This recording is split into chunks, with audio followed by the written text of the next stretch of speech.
Oh boy, we are indeed back yet again, folks. Here tonight we have the pleasure, the absolute pleasure of watching some basketball together. We have the Boston Celtics taking on the Oklahoma City Thunder in Oklahoma. Let's go ahead and jump right into it.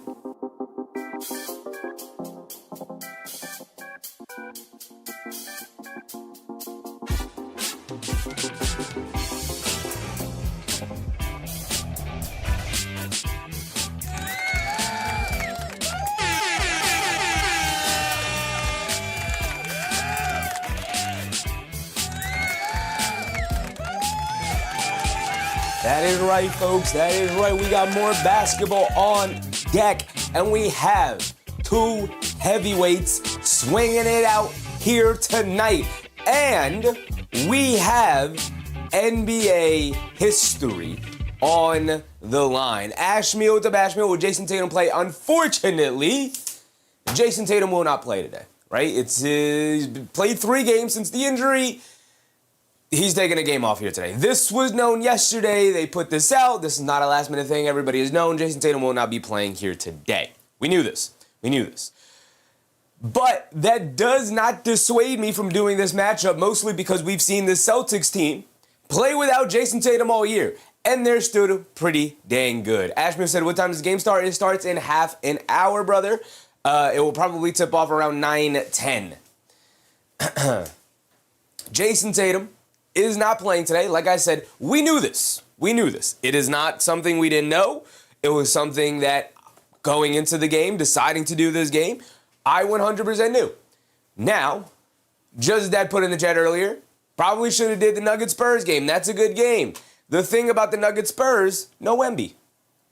So while the Spurs can still be competitive against Denver, as they're about to tip it off in a couple of minutes here, Spurs can still be very competitive against Denver, even without Wembanyama, as they've done this year. I'm really into that matchup for the Jokic-Wemby matchup. No Wemby, I'm taking Boston OKC over that game, even though there's no Tatum. Ozahar with the Bozahar. He deserves a break. I mean, he just got back from a ruptured Achilles, so yeah, they're going to take their time. He's going to play a couple of games, maybe take a rest or two, play a couple of games, take a rest or two, especially with the playoffs right around the corner. Ashmeal said, did you see 83 from the Bam game? Had no clue that happened. Ashmeal had no clue. No, yeah, we saw it. It was great.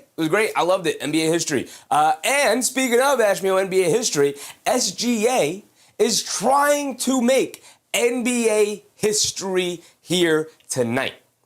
He has, I think it's 126 straight games of scoring 20 or more points. Obviously dating back to last season.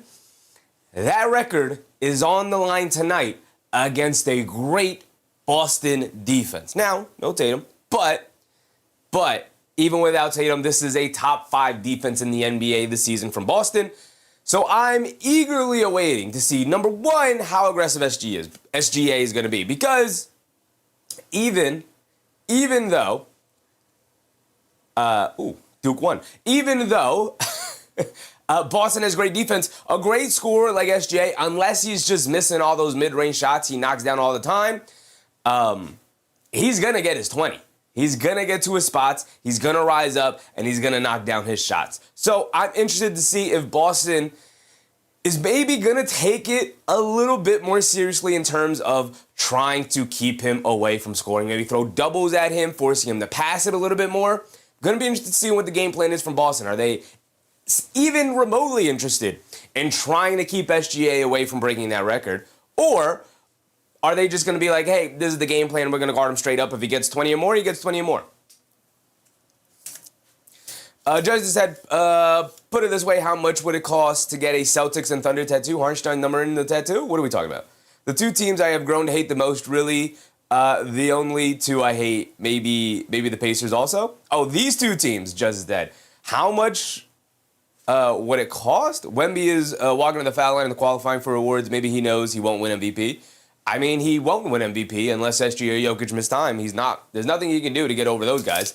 And honestly, right now, the performance that SGA put on the other day against the Nuggets, against Jokic in that matchup, the 2 step-back threes to tie the game and then to win the game, yeah, I think he's got that MVP locked up this season. Back-to-back MVPs for SGA. As far as what would it take for me to get Celtics a Thunder tattoo, nothing. Nothing. There's nothing you can do. There's nothing you can do. You'd have to pay me, give me, if I'm being realistic, if you offered me like $70,000, which is not a lot of money, if you offered me $100,000, heck, maybe even you offered me $50,000, like $50,000 hitting the bank account tomorrow for a tattoo? Yeah, I'd do it. I'd do it. Heck, maybe even like 10.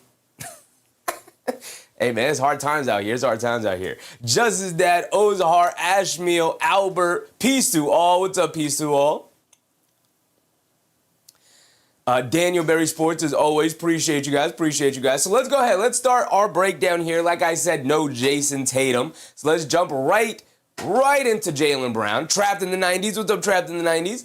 Let's get right into Jaylen Brown. 28 points per game. He was the star of the show. He was hooping before Tatum came back. He's been hooping since Tatum came back. He will continue to be the star of the show. Tatum gonna slowly work his way back, obviously. But Jaylen Brown, he don't have to work back from anything. This guy is legitimately in the conversation for first team All-NBA. He's not in the conversation of my MVP candidacy, as I've seen other people try to make the case for him. Nope. But Jaylen Brown, I'll tell you what, he has the opportunity tonight to really put a statement out there going mano-a-mano with SGA, who is the favorite to win the MVP, right? Now, he's not going to win it, no matter the performance, no matter the rest of the year. He's not going to win it. SGA is going to win it. But Jaylen Brown, he's got a lot to prove to the people who have doubted him, people like me, who continue to doubt him.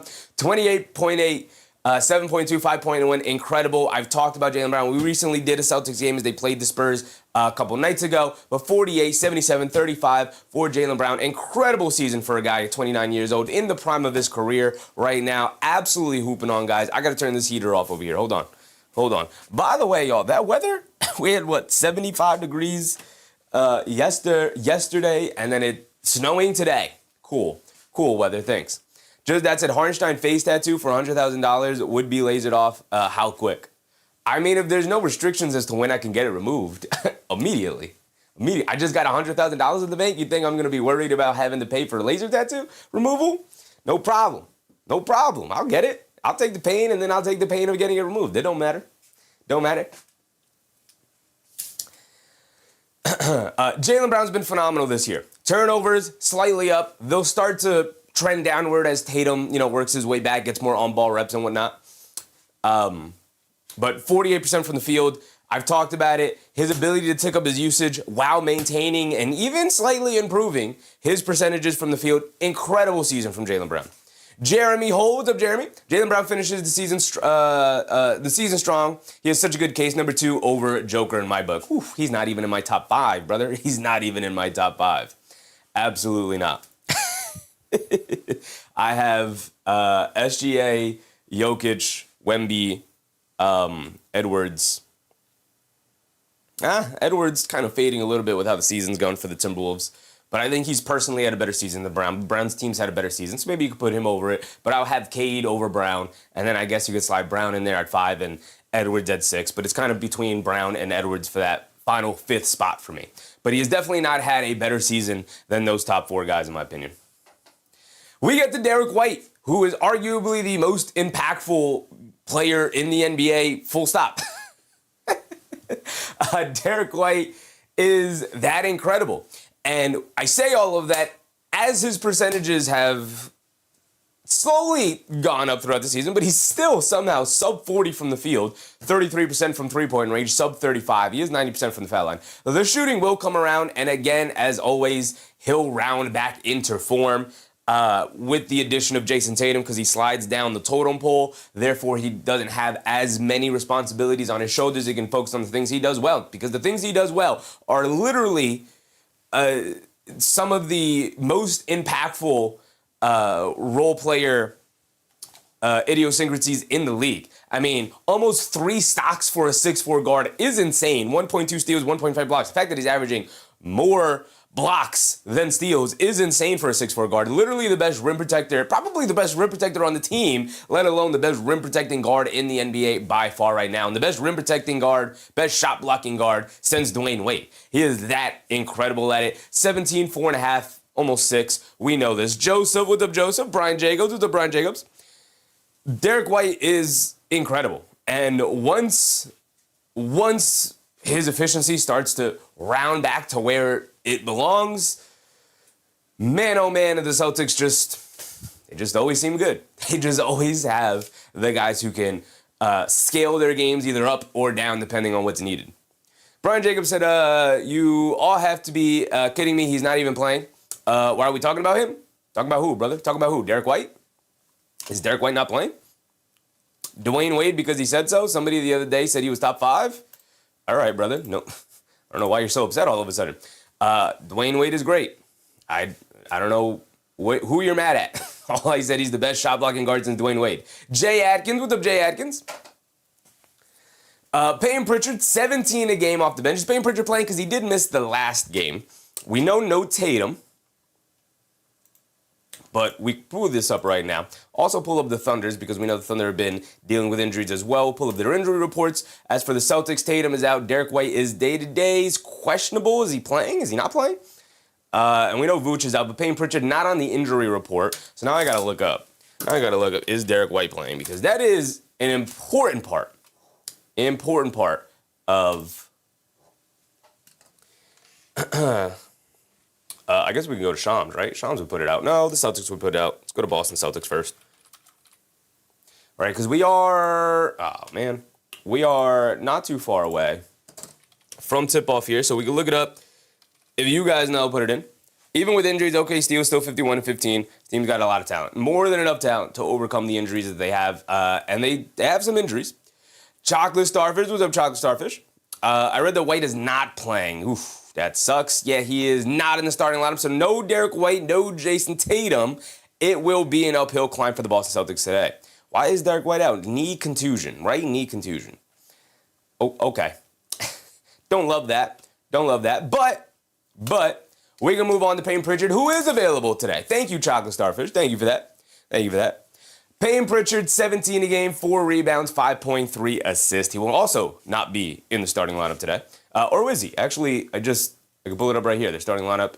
He is in the starting lineup here today. Usually, he comes off the bench, but with Derrick White out, Pritchard is in the starting lineup. 17, 4, 5. One of the best 6 men in the NBA who will not be in consideration for 6 man of the year because he spent half of the season starting with the way the Celtics started before they traded Anthony Simons. Now they needed another bench guy another guard off the bench. Therefore, Pritchard goes back to the bench, knowing also that Jayson Tatum was making his return soon. Makes sense. But here tonight, with no Derrick White, Pritchard will be in the starting lineup. It's going to be interesting to see how the Celtics handle this ball pressure from the Oklahoma City Thunder, especially considering how well their defense has been playing as of late. Expect them to apply a ton of pressure, also knowing that Jaylen Brown sometimes doesn't deal well with pressure, right? So if they can pressure their ball handlers like Pritchard, like Jaylen Brown, and put the ball in the hands of guys like Shireman or other guys trying to bring the ball down the court, Hauser is going to be in the starting lineup. So it could get iffy for the Celtics, but we'll see how they'll be able to manage. Brian Jacobs and Pritchard has disqualified himself for being able to win the award. I mean, not technically, but sure. Not technically, but I don't think there's a rule against it. But nobody will vote for him with like 40-some-odd starts this year, right? I mean, they robbed Emmanuel quickly of a 6 man of the year award with the argument that he started 20 games. Ozdar said Boston losing tonight without Derrick White. Very well could be. Very well could. Again, they are on their back foot. It sucks no Derrick White because, again, I would have loved to see the Celtics defense match up against Shai tonight. And without Derrick White, their defense takes a huge hit. A huge hit. Mark, what's up, Mark? He's like effectively their OG Anunoby. Their defense is incredible when Derrick White is on the court, and it's just solid when he's off. And, you know, like the Knicks, their defense is incredible with Anunoby out there and kind of just okay when he's not. Brian Jacobs said Chet is back. Cool. We'll get to that when we get to the Thunder. I also have their injury report brought up here. J-Dub, we know, is out. Hartenstein is ruled out as well. which helps the Celtics because we know they're not a very big team. Speaking of their bigs, Neemias Queta. Neemias Queta has just fully established himself as a starting caliber center in the NBA. 10 points, 8.5 boards, 1.5 assists. It's really just his positioning, his screen setting, his decision-making in the short rolls, how quick he can process information on the court, how well he is hanging around the basket. He does a great job battling for position. All of the things for Neemias Queta has really just been accentuated this season with the full opportunity of being the starting center. He was, given that opportunity. He ran away with it. He is for sure the starting center moving forward for the Boston Celtics for the foreseeable future. I could see at some point them looking for an upgrade at starting center if Neemias Queta never develops a perimeter game and never becomes a dominant inside presence. Especially considering that they made the Vucevic trade, I think in large part because they like playing 5-out basketball. I could see them at some point trying to pivot to a stretch big at some point. Maybe a Miles Turner. Who knows what happens in that Milwaukee situation. But as of right now, Neemias Queta, one of my favorite, stories in the NBA of a guy who had limited opportunities last year. And from what I saw from him last year, I was like, I like that guy. Every time he's on the court, he's playing hard. He's fighting for loose balls. He's rebounding well. Feels like he dominates every time he comes into the game. Got very spot minutes last year with the Celtics. Remember, they were a very deep team, especially in the front court last year with Tatum and Porzingis and Horford and all these guys. Neemias Queta got spot minutes here and there. But this season, obviously with all of the movement for the team, Neemias Queta has stepped right into that spot, and he has, in my opinion, been spectacular. Judge Detson from Your Heart, Knicks playing in June. Deep truth feeling, no BS, yes. In my heart, yes. I have an immense amount of hope, and I do think they will get there. Naughty Ghost, what's up, Naughty Ghost? Bray, what's up, Bray? Vucevic is out. He'll be out for most of the regular season. Maybe he'll be back for the final couple of games here. We'll see, but Vooch is going to be out for the foreseeable future. He's out with a hand surgery injury on his thumb, pinky, something like that. Brian Jacobs said he'll not be reinstated. OKC, they'll have an influx of talent. PG-13 trade made it all unfair. PG-13 trade did make it unfair. He said Jalen Williams is amazing. Maybe the Knicks get back Hartenstein. I don't think the Knicks will get back Hartenstein because it'd have to be in a trade. And I don't think the Knicks are looking to have a $30 million backup center or maybe even possibly starter, but they don't really have the cap space to do so. They don't have the money to match. Jeremy Ho said, I'm still in shock. You said Jaylen Brown, not top 5 MVP. Joker nor Wemby will even be eligible. Well, if they're not eligible, he'll sneak into the top 5, but all things healthy, he's not a top 5 player in the NBA, and I don't think he's at a top 5 season. But obviously, if the guys don't make the 65-game requirement, he'll slide down the totem pole as those guys are removed, of course. But yeah, those guys aren't officially eliminated yet. Even with Wemby missing the game today, he still technically is capable of playing 65 games, even though he's missing the game today. So it would be SGA, Jokic, Wemby, Cade, and then whoever else you want. I'd probably put Brown maybe as a spot ahead of Edwards, but those guys constantly flip and flop, depending, honestly, how the Timberwolves are playing. And right now, they're not playing too well. So, Brian Jacobs said AJ Mitchell dropped a dub last game. Was a big last game. It was. Donald Ho, what's up, Donald? Brayden said, how do you feel about AJ Mitchell being back? We'll get to him. AJ Mitchell's huge. He was a 6th Man of the Year candidate before missing all that time. He is that dang good. Brian Jacobs said, I thought Hartenstein's contract was running out, though. He has a team option, so it's completely dependent on what the team decides to do. They'll probably pick up his option because no sense in making him a free agent unless they're looking to re-sign him at a smaller number. But there's no sense in not picking up his option because then you would still hold the contract and then look to trade him because it still has a ton of value around the league as a awesome starting center in the NBA. So he's still going to be making $30 million. Unless, again, the team declines it and they renegotiate a longer deal for less money per year. But we'll see. Sam Hauser's in the starting lineup. He remains in the starting lineup. It seems even with Tatum back, he will remain in the starting lineup. Hauser's threat from three-point range just creates so much space for the Celtics. That is absolutely one of the most necessary things for the Celtics team, especially considering that they are a little bit smaller or the court is shrunk to be a little bit smaller with Neemias Queta out there not really having a presence out on the perimeter, which is what they've been used to the last couple of years with Horford and Porzingis. So now that you have a more traditional 5 roaming around the paint, setting screens, setting flare screens, trying to get guys open in the traditional sense. In order to create a little bit more space, you just throw out one of your best three-point shooters and Sam Hauser out there and just be like, hey, man, go stand back at 30 feet. They got to guard you out there. And then you create a little bit more space, a little bit more wiggle room for your more creative, perimeter-oriented players.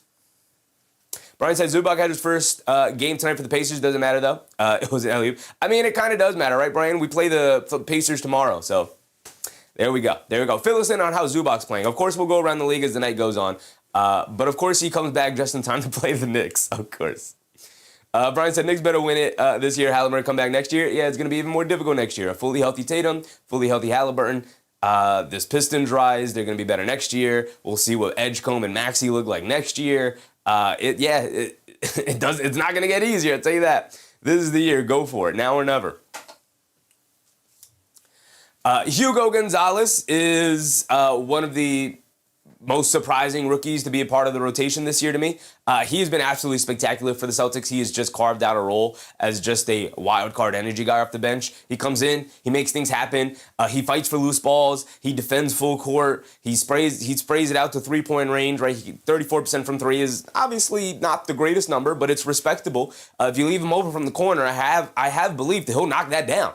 Right? So he's at least giving his team confidence that he can knock down the perimeter shot as well as have all of the other extra creative things of the defense, the hustle, the energy, the fight for rebounding, the ability to play a little bit bigger than he is at 6'6", having the size of being 6'6". It's all great for Hugo Gonzalez as a rookie, showing such great signs for this team. And also another guy showing such great signs for this team is Baylor Scheierman, who gets the start for Tatum and Derrick White both being out today. Scheierman back in the starting lineup, which was where he was before Tatum returned. Scheierman, even looking at the counting stats, 4.6, 3.1, 1.2, none of it's going to look impressive. I will say he's capable of knocking down that three at 38% from three-point range at 25 years old, obviously a second-year player, but 4 or 5 years in college, 45.5% from the field, 89% from the foul line. Kid can just flat out play. He's got a nice floater to him. He can attack a closeout, and obviously we know he can knock down the three. Just plays really smart, under control, knows his role, doesn't step out of it. And like Hugo Gonzalez, he's just an energy guy. He comes in, he mucks the game up, he plays full court, guards you, plays very physically, knows he has 6 fouls he could pick up and utilize if he needs to. Also plays smart enough to not pick up silly fouls. Celtics just a really well-run, oiled machine.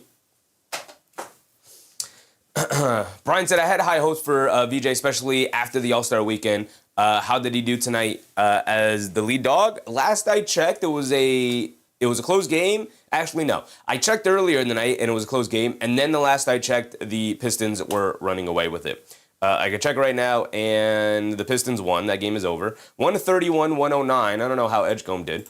I can look at the box score real quick, but Edgecombe, 10 points. 0 for 5 from 3, 3 for 14 from the floor, 5 rebounds, no assists. It's a lot more difficult when all the focus is on you.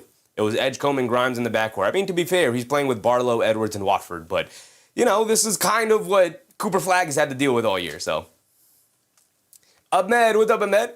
Ronald said, reason for Tatum not playing? Recovery protocols? Yes, injury management. He has played 3 games since being back from a catastrophic, historically career redefining injury, and so they're going to play it safe. They're going to play it safe, especially feeling like this Celtics team could make a championship contending run. They could make a finals run, so bring him back slowly in the regular season because by the time the playoffs come around, he's not going to be able to take a game off. Brian said excuses? All right, brother, go tear your ACL. Go tear your Achilles, and let's see you hoop on a basketball court at the highest level. Sure, brother, excuses. My guy says typing while sitting on the couch. Jordan Walsh is really no longer in the rotation. We'll see if he plays here tonight with the injuries that the Celtics are dealing with. He could be valuable with the absence of Derrick White. He's also kind of like the other guys, an energy rotation guy off the bench. He can knock down a 3 this year, 21 years old. This is his 3rd season. He's been in the league for a while, came out of Arkansas after a season. 5.3 points, 4.2 rebounds. 40% from three-point range is honestly the thing that will get him on the court, right? It'll get him on the court because he's got the length, he's got the size of 6'6", he's got the long wingspan, he's got the defensive effort, he's got the, he plays hard all the time. That is the thing that has kept him an NBA prospect. The thing that'll keep him in the league is his ability to knock down an open shot. Teams will dare him to shoot. He's got to be able to make them pay. SGA, Shai Gilgeous-Alexander, 32 points per game, 4.4 rebounds, 6.4 assists. This is a history in the making game.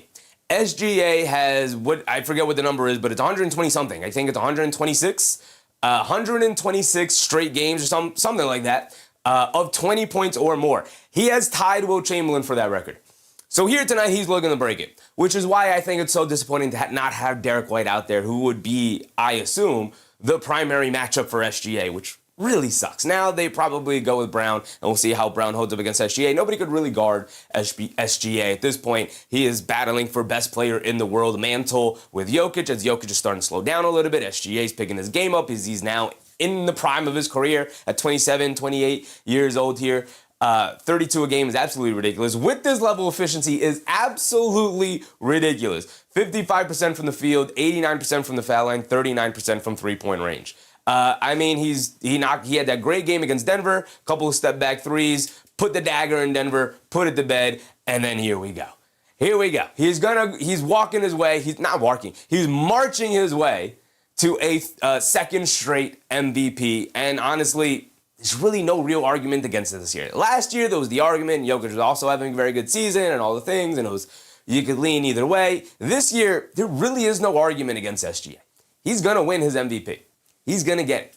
Now it's about how dominant how dominant is his voting going to be? Is he going to be unanimous? Is somebody going to be hater? We will see. I guess people could still vote for Jokic, who I would have number 2, but the way SGA is played, to me, it's very clearly SGA, but now we get to J-Dub. J-Dub has been out for a while. Boo-hoo. That sucks. It really sucks, especially for the Thunder, who he has been out majority of the season. J-Dub has only played how many games here? J-Dubs this season has only played 26 games. And when he did return, because he missed majority of the start of the season, then when he finally did return, it was a really, really slow ramp up for him. He came back and just didn't look like himself. Now, he's out now with a hand injury, where previously he was out with a knee injury, right? So, no, he's out with a hamstring, which is not good. Hamstrings could linger. So, Captain Mastiff, what's up, Captain Mastiff? Hamstrings can linger. So, he's only played 26 games this year. We have about 10 to 15 or so games remaining. We'll see what kind of ramp up he has towards the end of the regular season, and his absence come playoff time could be really detrimental to the Thunder trying to make, obviously, their championship push here for a repeat championship.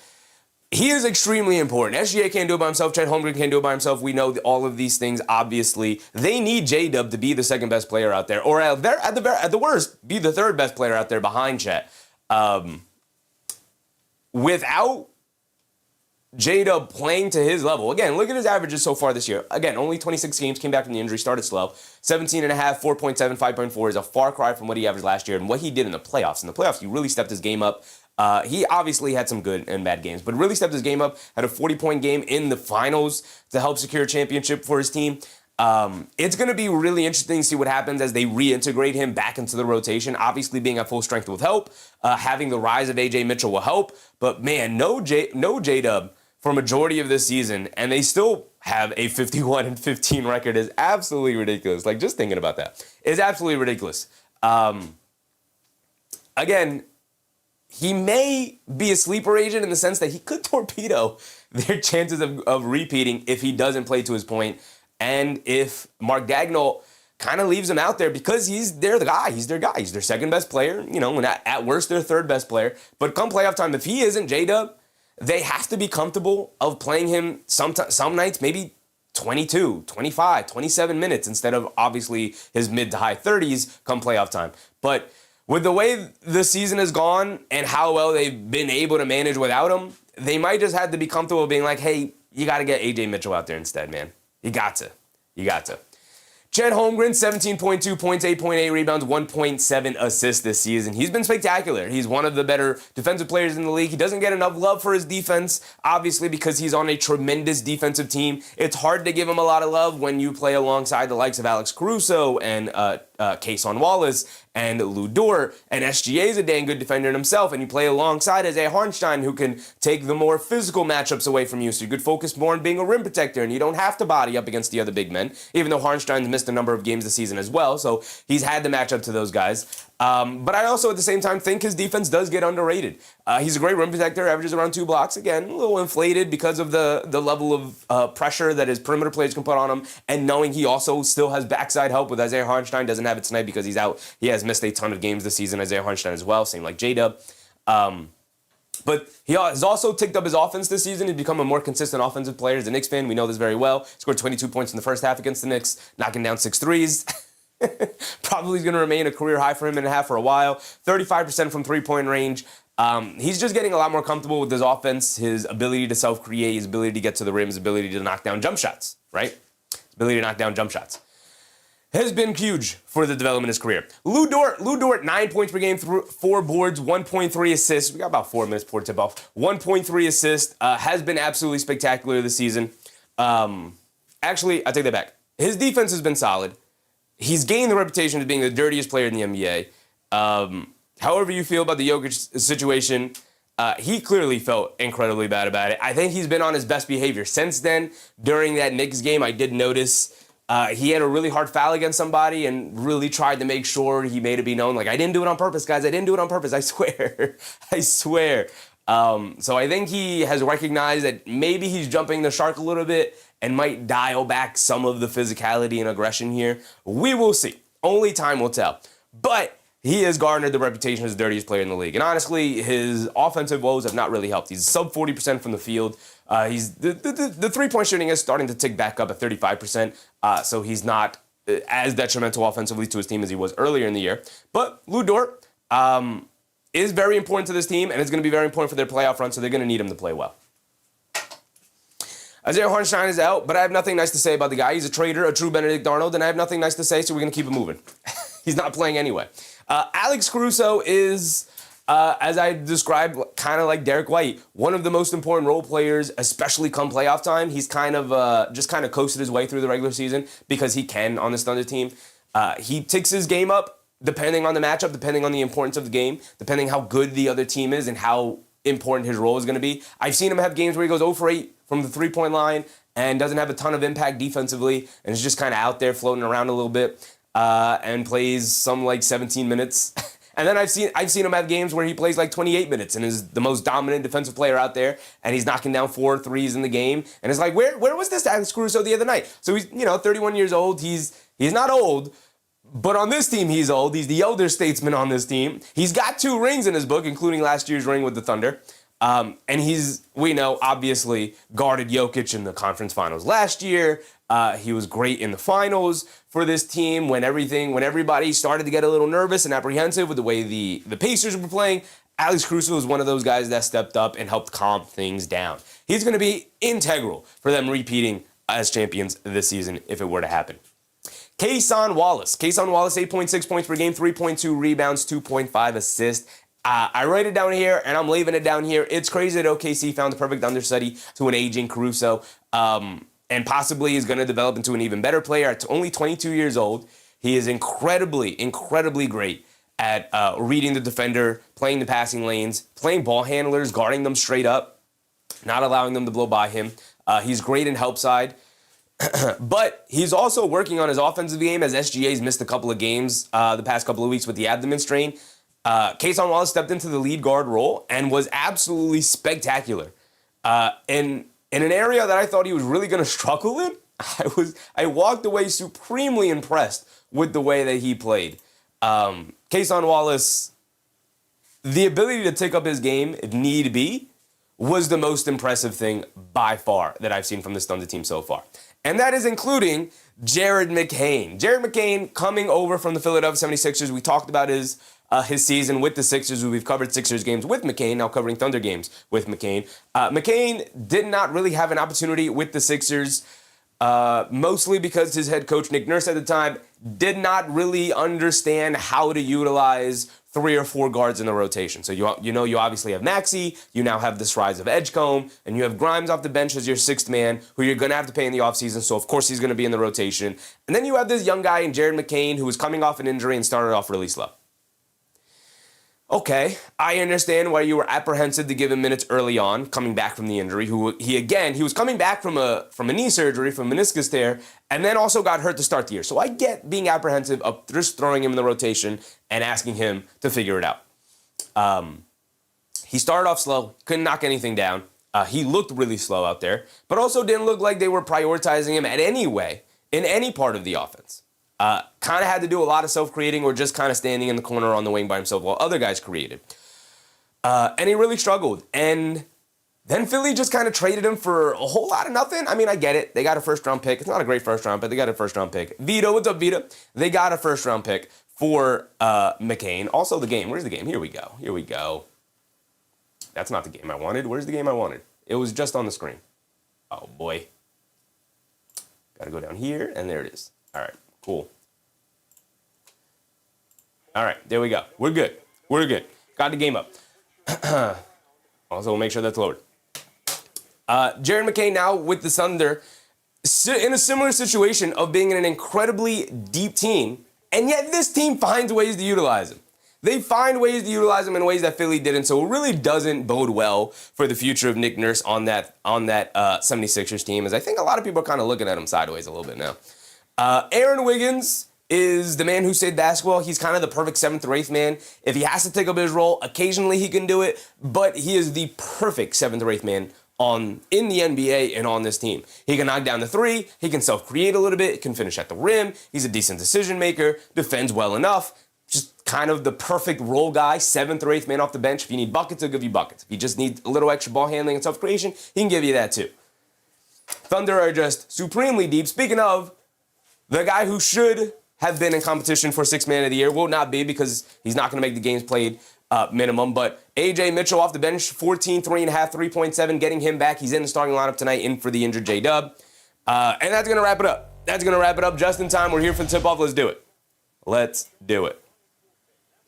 Scroll down here. Boom, boom. Thunder win the tip, and we're off and running. Here we go.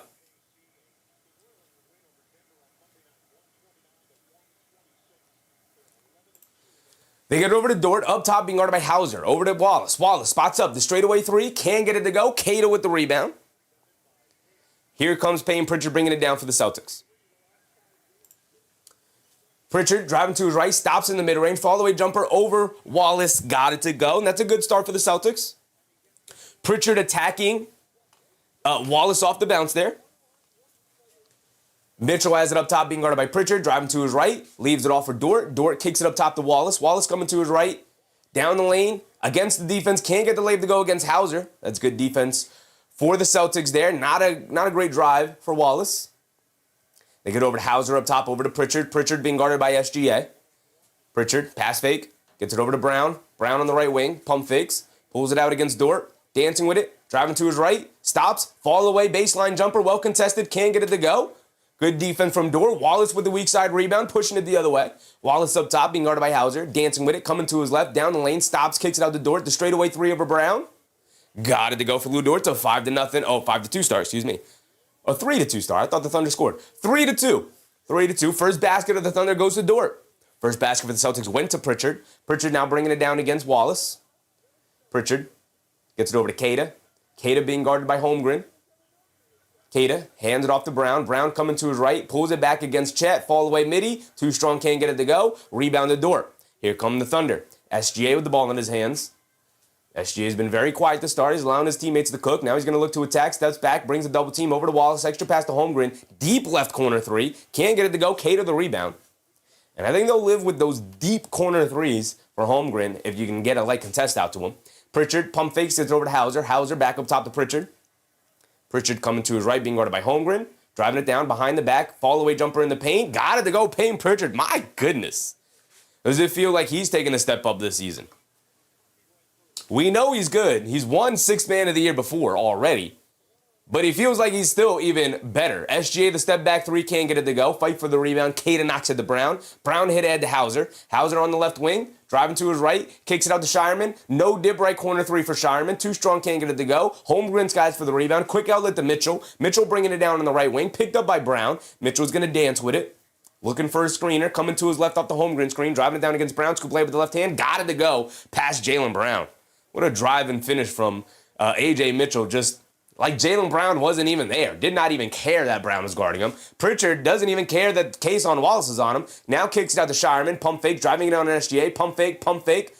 Spins. Kicks it out. Hauser in the corner. Ran off the line by Mitchell. Pump fakes again for Hauser. Puts up the midi jumper. Got it to go for Sam Hauser. Just really controlled decision-making here for the Celtics against the pressure from the Thunder's defense. They get it over to Holmgren, attacking Hauser off the bounce, bullies his way to the basket. Hauser rips the ball right out of his hands, and now here comes Sam Hauser bringing it down the other way. Hauser puts up the straightaway three, dribbling it down, side of the rim, and Queta can't chase down that rebound as it goes out of bounds. Whew. Whew.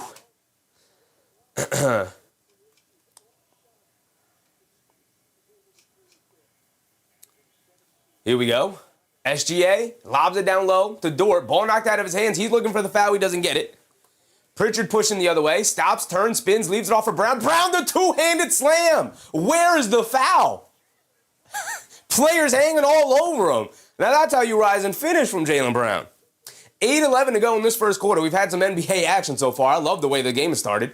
Mitchell spins, kicks it up top to Wallace. Wallace swings through to his right, crossing over to his left, down the lane, kicks it in the corner to Holmgren, tacking along the baseline, spins, kicks it out to Wallace. Pritchard runs him off the line, picks his pocket, ball is loose. Wallace picks it up, has it in the paint, pump fakes, gets it over to Holmgren, who puts Queta on a poster and gets the foul. The game is going. Back-to-back poster possessions? Brown on the Thunder. It was a couple of Thunder players. And now Holmgren on Queta. And he gets the foul call. I wish Brown would have got the foul call before. Now Holmgren to the foul line for two. Brian said Sheffy's on one. We just watched some good basketball here tonight. Nick Yak, what's up, Yak? Christian Blaze, what's up, Chris? The star whistle for Jaylen Brown is non-existent. Surprised he didn't get that call, Chris. I'm surprised he didn't get that call. We're tied at 8. It was the same contact Holmgren just had. All right, here we go. Pritchard bringing it down. We're tied at 8. Pritchard up top being guarded by Wallace. They get it over to Brown on the left wing. Coming to his right off the Shireman screen, off the Queta screen as well. Double screen, Brown, foul line, gets blocked by SGA. And now here comes Mitchell pushing it the other way. Mitchell on the right wing.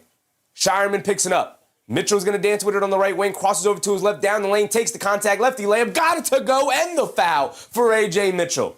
And he said, J-Dub who? He said, y'all don't need J-Dub when you got A.J. Mitchell out here.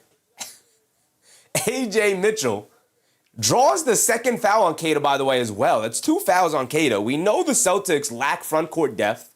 Part of the reason why they traded for Vooch, but Vooch out with the injury. Gonna have to bring in, I guess, Luka Garza now? Who's been the backup big? Yeah, here comes Luka Garza. AJ in the building, Brian. AJ in the building. Bernard Johnson. What's up, Bernard? Chris said, hence why he went off against the Spurs. This has been boiling up for a few years. I see. Jay Hammer. What's up, Jay Hammer? Mitchell misses the free throw. Pritchard up top. Almost had his pocket picked by Wallace. They save the ball out to Hauser. A right wing three. Can't get it to go. Battle for the rebound. Garza knocks over to Shireman. Hands it off to Brown. Brown has it at the foul line. Kicks it out to Hauser. A wide open three this time on the relocation, and he gets it to go. And now it's 11-10. These are two heavyweights right now throwing haymakers at each other to start the game. What a start. What a start. No Tatum, no White, no problem for the Boston Celtics here tonight. I'm loving it. I'm loving it.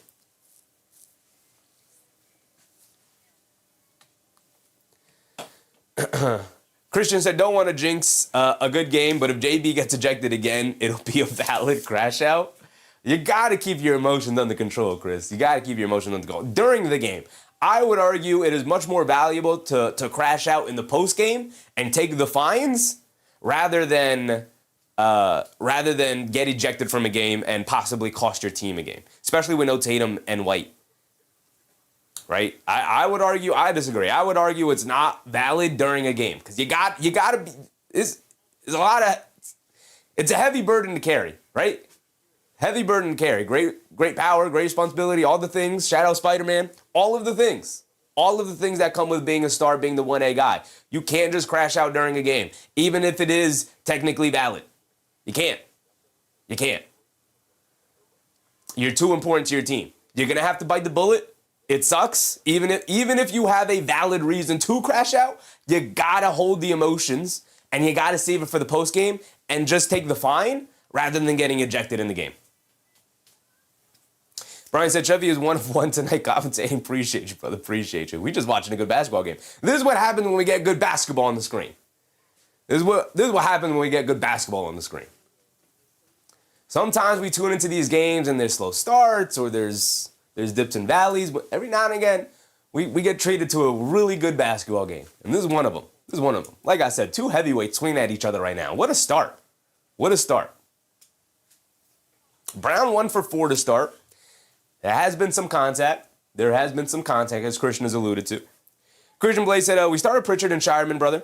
A Draymond in-game moment is more memorable than a post-game fine. I hear you, though, but when in doubt, crash out. Fair, but he already did that. I would argue that if he made it a thing in the post-game, because arguing with the official on court and then getting ejected for it is one thing, but if he made it at a point to be like, look, man, I'm getting hacked and they're not calling it and it's BS. And I don't know what the reason is. Like if he made it a big thing in the post game, I would argue that would resonate more with people and people would then start looking into it into actually how valid the crash out is and how valid it is to be upset that he's not getting calls. But just simply getting ejected in a game for arguing with the officials 2 nights in a row will then start the narrative that Jaylen Brown is too emotional and can't handle the pressures of being the best player on the team. Then that narrative will get started. So I don't think it's worth it. Yak said Brown was ejected by a ref he wasn't arguing with. I mean, to be fair, one ref gave him a tech, and then after he gave him the tech, Jaylen Brown then approached the ref again after the tech, and the other ref was like, all right, bro, chill. Here's another tech. I don't think he gave him the tech to eject him out of the game, but obviously knowing he already had a tech, giving him a second time, ejected him out of the game. We know this. We don't have to relitigate it. Let's focus on the game here tonight. Here we go. Mitchell bringing it down. 7 minutes to go. Now under 7 minutes to go. Mitchell on the right wing being guarded by Brown. Gets it over to Holmgren up top. Holmgren being guarded by Garza. Trying to get it to SGA. He's being guarded by Shireman. They can. Good now defense from Shireman. Over to Mitchell. Crosses over to his left. Brown knocking the ball out of his hands, but it goes out of bounds. It'll remain here with the Thunder.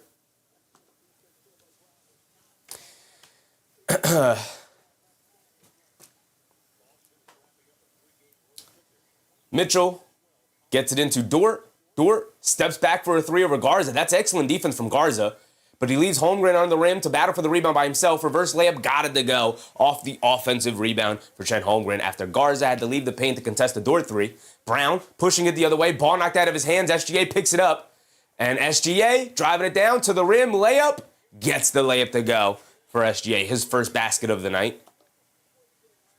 18 more for history for SGA. Pritchard bringing it down, being guarded by Wallace. Coming to his right, swings it out to Garza. Garza hands it off to Brown. Coming to his right off the handoff. Mid-range pull-up jumper over Holmgren. Off the back rim, can't get it to go. Shireman crashing the glass. Gets the offensive rebound. It's knocked out of his hands, but it goes out of bounds off the Thunder, so it'll remain here with the Celtics. Whew.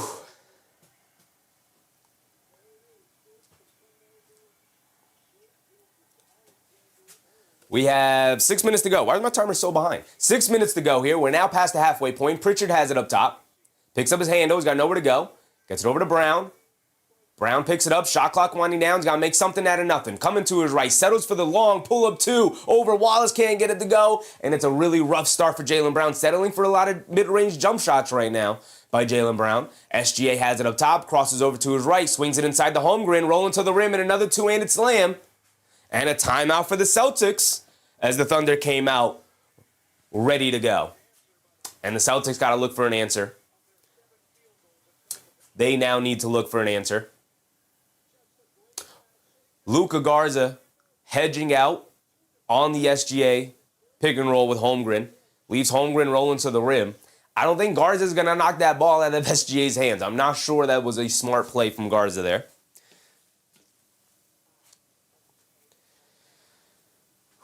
Brown is now 1 for 6 from the field, 2 boards and assists. He settled for a lot of mid-range shots so far. I think if he's going to go to the mid-range shot, which obviously he has been absolutely fantastic this season with, has been a knockdown shot for him this season. If it abandons him here tonight, if he just does not have the touch from mid-range, it could be a long night because we know the Thunder, excellent defensive team. I think they're first. They're still first, right? Detroit was first for a while. I think they're back to being first. Either way, a top 2 defense in the NBA this season. They were the number 1 defense last year, so we know what they can do. Even though they're missing guys like J-Dub, like Isaiah Hartenstein, who contribute to their defensive pressure, guys like Dort, Wallace, SGA even, Chet Holmgren as a rim protector, can still put out an extremely strong defensive lineup out there. Brown, I don't think is really taking full advantage of some of the matchups he's been able to get. Like, if you get Jayson Wallace switched on to you, obviously we know Wallace is an excellent defender, but at that point you got to put him in the post. They're going to put Isaiah Joe out on the court now after this timeout, unless he was already out there and I didn't notice. But Joe's going to come out. I'd match up Hunt Joe if we are going to match up Hunt here. Brown 1 for 6 from the field. I think the most important thing for the Celtics tonight, with no Tatum, no White, it's going to obviously fall on Brown and Pritchard to do a majority of the creation here tonight. And Pritchard 2 for 2. I think he's done well in the moments where he self-created. Brown not so much. Now that jump shot could start going down and then things change. But if it doesn't,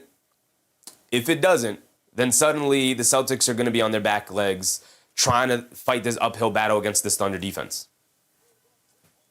Kevin Ellis with the subscription. Appreciate you, Kevin. Appreciate you. Hope you're having a good time tonight. Thank you for joining us. Nick Yak said, I will hate seeing a Wilt record fall. All records are meant to fall. One day somebody will break SGA's record. If he does break it tonight. If he does. Christian Blake said no Vooch either. This is a bench game for the C's. For sure. With Queta picking up 2 early fouls there, Christian, we called it out earlier. The second foul from Queta being picked up earlier is really going to hurt them, knowing that the Celtics lack the size.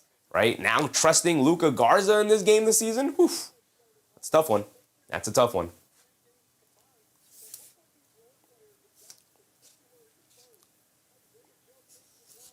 Ahmed, I assume you're trying to say what happened to Tatum. Tatum is out tonight with the injury management coming back from the Achilles. All right, here we go. Ozar said Spurs by 20. Are they up by 20? We could have went around the league there. We were too busy yapping. DeAndre, what's up, DeAndre? Spurs are up by 20 on the Nuggets with no Wemby. It's not good. It's not good for the Nuggets. All right, so the Celtics are trying to inbound it. Thunder thought they had a steal. They ruled them out of bounds. And now the Celtics will have to inbound it again. Ron Harper Jr. is in the game. He's in the game coming off a 22-point game he had against his brother in the Spurs. Brown bringing it down, being guarded by Dort. They kick it out to Ron Harper Jr. He immediately comes in and fires. Can't get it to go. Rebound gets knocked out of the air off of Holmgren. It's going to stay here with the Celtics. 5:21 to go. DeAndre said, oh, wait, Tatum is hurt? Tatum's not hurt. It's just injury management. Out with the torn Achilles. They're just going to bring him back slowly, preparing him for the playoffs. Garza hands it off to Brown. Brown driving to his right. Tries to kick it in the corner. Ball knocked out of the air. Ron Harper Jr. saves it. Gets to the rim. Gets the reverse layup to go. Not sure the Thunder were prepared for Ron Harper Jr. off the bounce attacks to the rim like that. Got to make the most of your opportunities. Coming off the best game of his career. Let's see if he can capitalize on it. A step back 3 for SGA. He rattles it in over Jaylen Brown. Here comes Shireman pushing it the other way. Shireman up top, coming to his left. Hands it off to Brown. Brown up top being guarded by Dort. Cross-court pass to Gonzalez. Pass fake. Driving to his left. Down the lane. Stop. Turn. Spin. Pump fake. Pivot. Fall away jumper gets blocked by SGA. Loose ball recovered by Gonzalez, and he lays it up and in. A little serendipity there for the Celtics and Gonzalez. But sometimes you need luck, especially when you're down injured guys. Here comes the Thunder bringing it down. Wallace up top. Coming to his right off an SGA screen. Wallace being guarded by Gonzalez, driving to his left all the way to the rim, tried to throw down a poster over him. Terrible decision by Wallace. Completely blows the opportunity. Brown up top, gets it down low to Wallace, cut into the rim, knocks down the reverse layup. Beautiful pass by Brown. Great run there by Gonzalez, realizing that Wallace was still in the backcourt, just immediately took off, and Brown hit him in stride. Great finish as well with SGA trying to come in for his third block of the game. He's already got 2. And it's back to a 2-point game, 19-17, under 4 minutes to go. I never restarted the timer. Why did I do that? They get it over to SGA, dancing with it against Ron Harper. They bring a double team. They kick it out to Wallace. He fires the right wing 3, and he misses a right wing 3. Dort knocks the rebound out to SGA, though. SGA recovers it, bringing it down, attacking to his left, leans in, draws the foul. He's going to the foul line for 2. As he tends to do.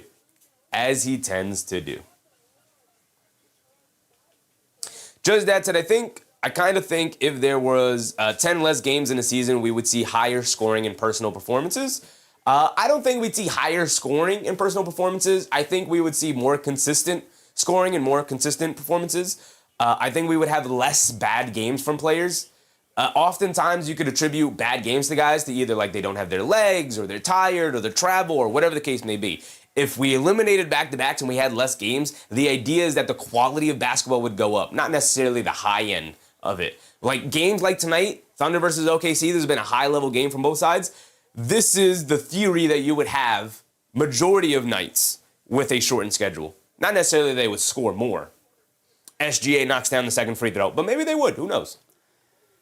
Who knows? We don't know because they haven't done it, and I doubt they ever will. Shireman has it up top after SGA knocked down both free throws. We are under 4 minutes to go here in this first quarter. Shireman gets it over to Brown. Brown being guarded by Caruso, who just checked in. Brown coming to his left. Kicks it in the corner to Shireman. He's got space. Left corner 3. Shireman comes up short. Battle for the loose ball rebound. Caruso picks it up. Here comes SGA. Picked up by Brown.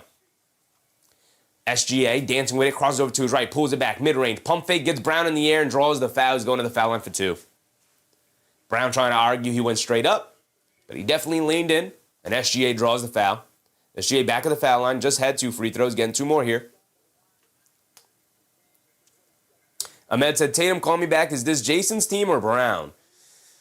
I'll tell you what, this performance tonight from Brown is making the case for needing Tatum. Brown's going to have to pick it up if the Celtics want an opportunity of pulling this one off. Even with the injuries. Both teams dealing with injuries. SGA knocks down the first free throw. He's got another one coming. Just that's it with the shorter season and amount of games, a bad game by a guy really sticks to the statistics. He does. I mean, 10 less games, 72 games played versus 82. Obviously, it would weigh more with the less games, but some backcourt pressure here from the Thunder after SGA split his free throws. 23-17. 3 minutes to go. Brown up top, coming to his right, driving it down, sees a double team. They kick it over to Garza. Garza will fire the 3. Looked like he rushed it. In and out, can't get it to go. Good box out and rebound from Isaiah Joe there over Gonzalez. Gets it over to SGA up top, crosses over on Walsh, down the lane, and draws yet another foul. And I believe it is again in the act of shooting, so that is 2 more free throws for SGA. 3 straight trips to the foul line. And all 3 of them have absolutely been fouls. This last one on Jordan Walsh, less so. A little less so. SGA knocks down the first one. He's got another one coming. Yak said Brown was the best player 2 years ago in the Celtics chip season. I'd argue against that. But it was definitely a conversation to be had. You could absolutely make the argument Brown was better than Tatum, but I'd still lean Tatum in that championship run. Tatum was dictating the entire offense. Brown was the beneficiary of Tatum dictating the offense. Brown gets to the rim this side and gets the layup. Brown palms up in the air looking for a foul. Probably deserved it. I see why he's frustrated. SGA has it up top being guarded by Walsh. SGA gets it over to Caruso. Caruso down the lane, kicks out to McCain. A catch and shoot 3 from McCain. Comes up short, long rebound. Garza picks it up, gets it over to Walsh. Jordan Walsh gets it over to Brown, who'll bring it down. 2:17 to go. Brown spins off the double team, brings it down, splits the defense. Euro steps in the lane, gets the ball knocked out of his hands, but a foul is called. He's going to go to the foul line for 2. The Thunder crowd and the Thunder players don't like the call, but he will indeed go to the foul line here for 2. Nick Yak said he was in the playoffs. Again, I'd argue against it, mostly because Tatum was the guy dictating the offense, but Brown was the guy benefiting off of Tatum dictating the offense. But there is an argument to be had for sure.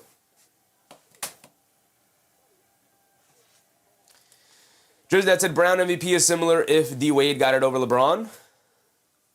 Similar.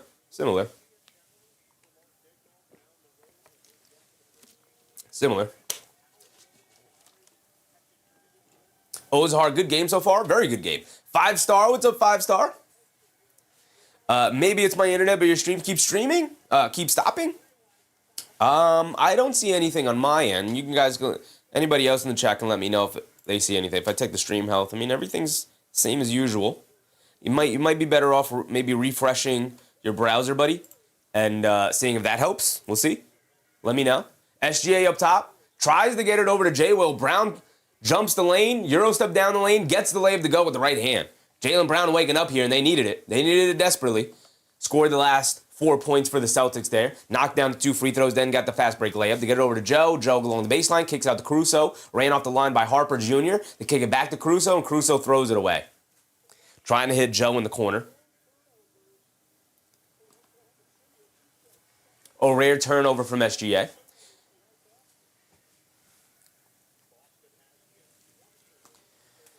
Harper Jr. has it up top. Coming to his right.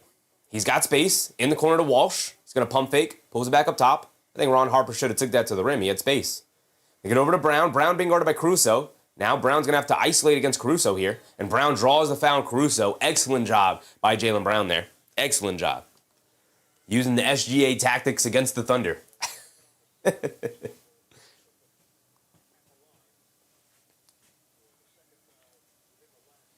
DLM the man. What's up, DLM? Nuggets are firing head coach David Adelman. I don't know NBA coaching Adelman according to the Nuggets broadcast. They are not firing him, brother. They will indeed not be firing David Adelman. Unless it comes across here, I will refuse to believe it. It will not happen. They get not this close to the playoffs. Ron Harper Jr. 3. Got it to go off the pass from Brown. And now Brown controlling the pace of the game. This is what I wanted to see, Jaylen Brown. Took him a while, but he's now eased himself back into the game. I love it. I love it. A 3 for the Thunder, can't get it to go. Battle for the rebound, knocked out of bounds by Hugo Gonzalez as he can't save it. And it'll stay here with the Thunder. DOM said Shams also reported it. So if you make me go to Twitter and it's not what happened, brother, I'm going to be mad. They get over to SGA up top. SGA being guarded by Gonzalez. SGA dancing with it, driving to his right, spins to his left, down the lane, kicks it out to J. Will. A 3, rattles it in for J. Will. Big time shot. Good pass out from SGA. Brown bringing it down. Attacking to his left, down the lane, leans into J. Will, and the offensive foul as J. Will picks up the charge. And that's 2 fouls on Brown here in this first quarter. Obviously, it's the end of the first quarter, but still.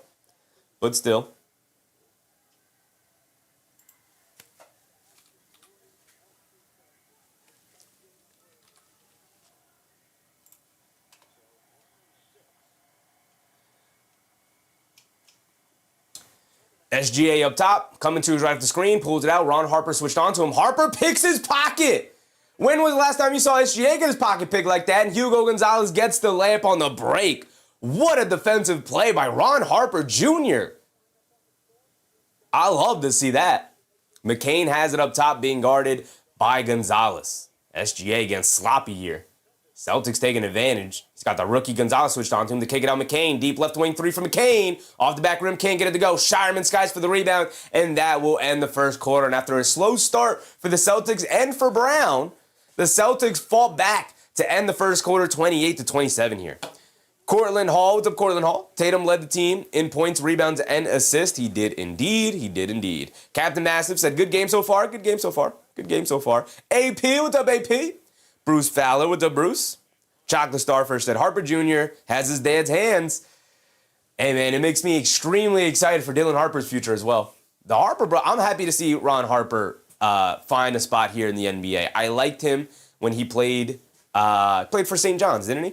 Hold on, let me double check. Let me make sure. Make sure I got my names correct. Let me pull it up.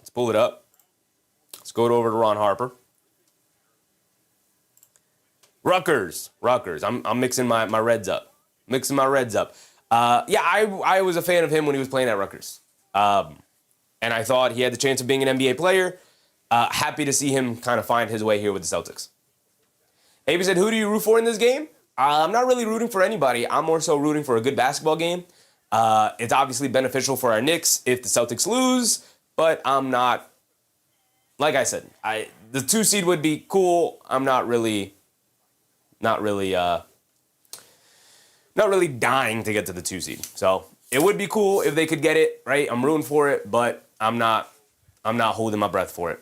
So it would be beneficial if the Thunder ended up winning, but I also like to see the best team in the league go down. That'd be cool too. Just that said, JB got the 2 fouls already. Refs keeping a third eye on him tonight. Indeed.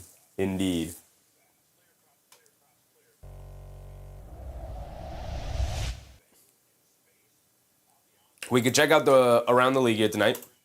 We got a good slate of games. A bunch of games have already ended, by the way. So the Pistons dominated 76ers. No Maxey, no Embiid, no Paul George. No victory for the 76ers. Suns took down the Pacers to be expected in Zubac's first game back here, or first game ever, his debut with the Pacers. They still went down because they are tanking. So expect the Indiana Pacers to play extremely hard against the Knicks tomorrow. I forgot they're on the second night of a back-to-back, though. That should benefit the Knicks. Nembhard did play, no Siakam. But Zubac played. 16 minutes, though. Only 16 minutes for Zubac, 8 points, 4 for 6 from the field, 6 boards, 2 assists. The Knicks do play them tomorrow, so we could check the injuries. Toppin returned the other day, but he was out this game. McConnell was out, Nesmith was out, Quinn Jackson was out, Siakam was out today. Expect these guys to play tomorrow against the Knicks because they love going all out against the Knicks. So tomorrow will be a tough game for New York. Jay Lopez, what's up, Jay Lopez? Watch Boston fall apart in the third. I'm calling it. We'll see. The Thunder are indeed a second half team. Bruce Fowler said, "How do you keep up the schedule? I'm crawling the Friday. You're a beast." Nah, brother, it's just basketball. We're just talking about basketball. It's not that exhausting, right? It's not that exhausting. Jay Lopez said, "Watch Boston fall apart in the third." I just read that one. But shout out Jay Lopez. Nick Yak said Celtics lose. We have a chance at the second with a home game against Boston on April 9th. They do.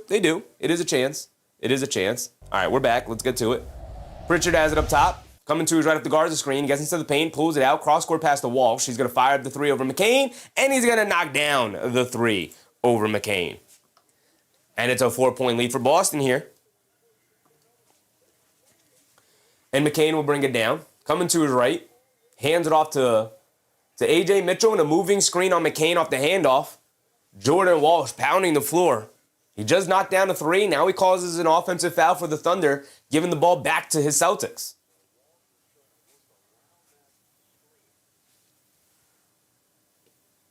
AB said it's the Thunder and the refs are a good second half team. The refs? That's hilarious. Suns Gen, what's up, Suns Gen? Pritchard crosses over, kicks it out. Luka Garza, wide open straightaway 3. Misses it off the back rim. Ron Harper Jr. skying for the rebound and can't hold on to it, but it finds its way to Walsh, and Walsh lays it up and in. Jordan Walsh, excellent impact since coming into the game. Here comes A.J. Mitchell bringing it down, being guarded by Walsh. Coming to his left off the Holmgren screen. Spins, kicks it out to Holmgren. Holmgren dared to shoot. He'll fire it up. He can't get it to go. Long rebound. Walsh picks it up. Jordan Walsh all over the place right now. Here comes Pritchard pushing it the other way. Pritchard up top. Coming to his left off the Garza screen. Pritchard steps back, kicks it over to Garza. Garza hands it off to Pritchard. Pritchard coming to his right, in the lane, at the foul line. Sidestep, mid-range jumper, comes up short. Luka Garza battling on the board, snags it and lays it back up and in. Also seeing Luka Garza carve out a role in the NBA coming out of Iowa. They kick it over to McCain. McCain driving to his left, down the lane, leans in, scoop play with the right hand, can't get it to go, looking for a foul call. He doesn't get it. Good defense from Ron Harper. It is an 8-point lead for the Celtics here. Pritchard dancing with it up top, being guarded by Wallace. They kick it over to Hauser. Hauser pump fakes, now puts up the contested left wing three, can't get it to go. He couldn't find a way to get over to Ron Harper. AJ Mitchell pulls down a contested rebound. He shot out of a cannon down the lane, lefty floater, can't get it to go. Contact, no foul call. Holmgren with the rebound and then throws it off of the Celtics, falling out of bounds. It'll stay here with the Thunder. The Fleas, what's up, the Fleas? Jay Hammerstead Silver has to fix these Knicks games.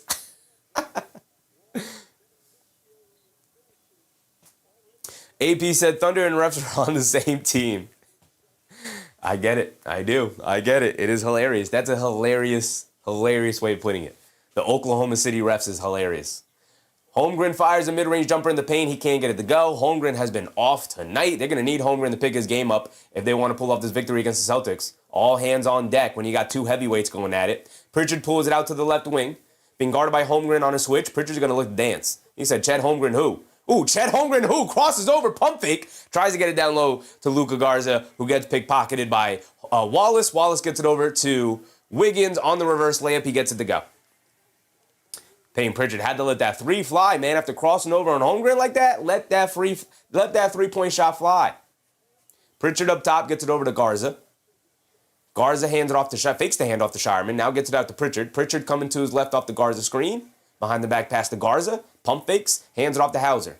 Coming to his left, foul line pull-up jumper. Off the back rim, can't get it to go. Battle for the rebound. Wiggins pulls it out. And now here come the Thunder. Wiggins pushing it the other way. Wiggins attacking, crosses over, spins, tries to kick it out. Ball knocked out of the air. A bad rim run by Wiggins there. Shireman kicks it out to Jordan Walsh. Sets his feet, fires from three. Got it to go for Jordan Walsh, who has been awesome since coming into the game.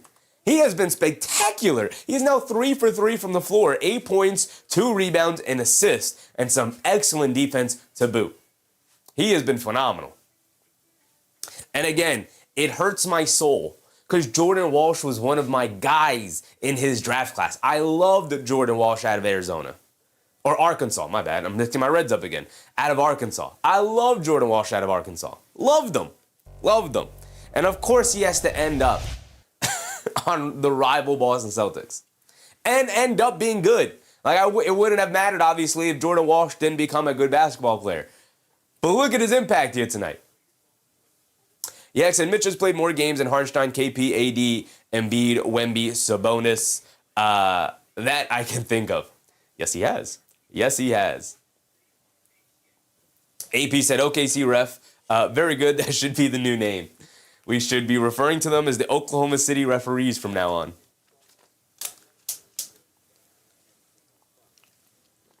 Jay Hammer said I wanted Queta. Queta I was interested in when he was with the Kings, but the Knicks have not been starved of good center play, so I'm fine with the Queta thing. The Knicks over the past couple of seasons before they got to where they are, and even if you might want to argue that even now where they are. We're starved of good wing play for a while. So I always, it's my favorite archetype, one of my favorite archetypes in the NBA, is the big wing. You can do a little bit of everything, but especially defend, which is why I love Mo Diawara. But Jordan Walsh is one of the guys where I was like, that guy's good. That guy's going to be good. And of course, he ends up being good. Chico, what's up, Chico? How about cut down on the playoffs to put more emphasis on the regular season? I could see the argument for going back to 5 games in the first round, best of 5, versus best of 7 in every round, but I think the playoffs are fine. I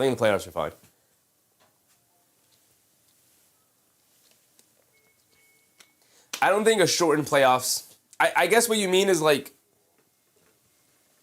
do you think they should cut the amount of teams that make the playoffs down? Because at that point, then you just get more teams tanking, is what happens. And I don't think the league wants that. Part of the reason why you expand the amount of teams who could possibly make the playoffs by adding the play-in, and now it's top 10 teams have the opportunity to make the playoffs, is by giving these teams who are lower the opportunity to get to the playoffs and get their young guys playoff reps. That is the theory behind adding the play-in situation. Which should add more meaning to the regular season, in theory. Hasn't necessarily worked out that way for the most part. In some cases it has, but not consistently. Just that's it. Only bench guys got fouls for OKC. Yeah, OKC, the Celtics have not found their way to the foul line very much so far tonight. They are always consistently towards the bottom of the league in terms of foul rate, though. Like, they don't have a ton of players who draw a ton of contact and get to the foul line. It's really just kind of Brown and Tatum, and obviously no Tatum tonight.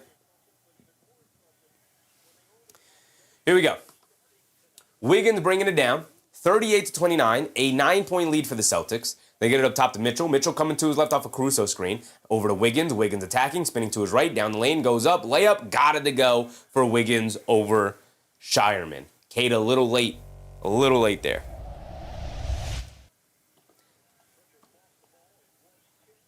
Pritchard has it up top, coming to his right off the Queta screen.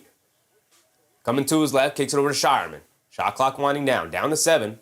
Gonna make something out of nothing. Spinning to his right, driving it down, one-legged fall-away jumper, high arcing shot. Shireman got it to go. Flashbacking to his time at Creighton. Here comes A.J. Mitchell bringing it down. He has it up top, being guarded by Walsh. Coming to his right off a double screen. Mitchell gets Hauser switched onto him. He's gonna look to attack. Coming to his left, they kick it out Caruso. Deliver Caruso threes, and he can't get it to go. Caruso, a very inconsistent three-point shooter. Here comes Pritchard, who has it up top. Dancing with it, crosses over, kicks it out to Walsh. Walsh hands it off to Hauser. Hauser tries to get over to Pritchard, but knocked into the backcourt. So Pritchard goes back to recover it. Pritchard bringing it down, calling out a set. He's got to make something out of nothing here. Shot clock now down to 5. Step back, deep straightaway 3. Pritchard rattles it in. A 12-point lead for the Boston Celtics here in the first half. And here comes Wallace, who has it on the right wing.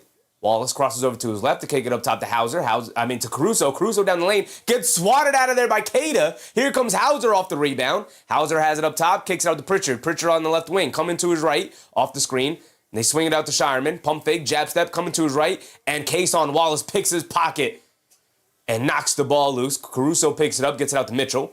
Mitchell has it up top, kicks it over to J. Will. J. Will spots up for the 3 over Queta. Got it to go for J. Will. It's a big-time shot for J. Will. Get him back to 9, get it back to single digits. But the Thunder having a really difficult time stopping the Celtics right now. Celtics have it going from 3. Pritchard fires it one up, comes up short on it. Fight for the rebound. Good fight from Walsh, but Kayson Wallace ends up with it. Wallace kicks it out to Wiggins up top to J. Will. J. Will being guarded by Pritchard. Bullet pass down low to Wiggins, who gets the layup to go. And here come the Thunder. Answering right back, and a timeout for the Celtics. Also recognizing that the Thunder are answering back now. AB said, yes, best of 5 is better for the first round. A 7-game first-round series is stupid. In some instances, maybe even in most instances. I kind of like the uniformity of best of 7, but it's a great argument for going back to best of 5 in the first round. It's a great argument. Definitely can be made. I definitely think the 1 versus 8 should be a best of 5. How many times are we going to get the 8 seed upsetting the 1 seed? How many times is that going to happen in NBA history? I think that should definitely be a best of 5. We could also do it like that, where the top 2 seeds have a best of 5 series. That's a best of 3s are exciting. That's crazy. Right? So if the 1 versus the 8 and the 2 versus the 7, make that a best of 5 series, right? The 2 teams that make the playoffs through the play-in, you get a best of 5 series, right? You have at most 5 games to cause this upset. We're not giving you 7. You got 5, right? I could see that working out, and then just have the 3 versus 6 and the 4 versus 5 be a 7-game series, because those are more evenly matched teams, so give them more of an opportunity to play it out. Yeah, because best of 7 means most likely the better team wins. Absolutely. And that is part of the reason why they went to the best of 7, because you're going to get less upsets, right? Because if you have, especially now in modern day, AB said no one cares about the first round. That's crazy, brother. First round is so fun, so chaotic. Love the first round. One of my favorite rounds. It's like the first round and then the finals. First round, finals is my favorite. First round is my second favorite. And then, I guess the second round, then the third round. First round is my favorite time of Favorite time of the playoffs, though. Absolutely love the first round. So much basketball going around. So much high-level basketball. Just that said, yes, definitely makes the regular season seeding and record more interesting. First rounds are exciting in every sports playoffs. Yeah, I mean, the playoffs are just kicking off. You see the teams, like, truly go hard as possible for the first time, probably all season for most teams. Just as NFL first round is the best. There's games almost every hour of the day. I love it. I love the first round, personally.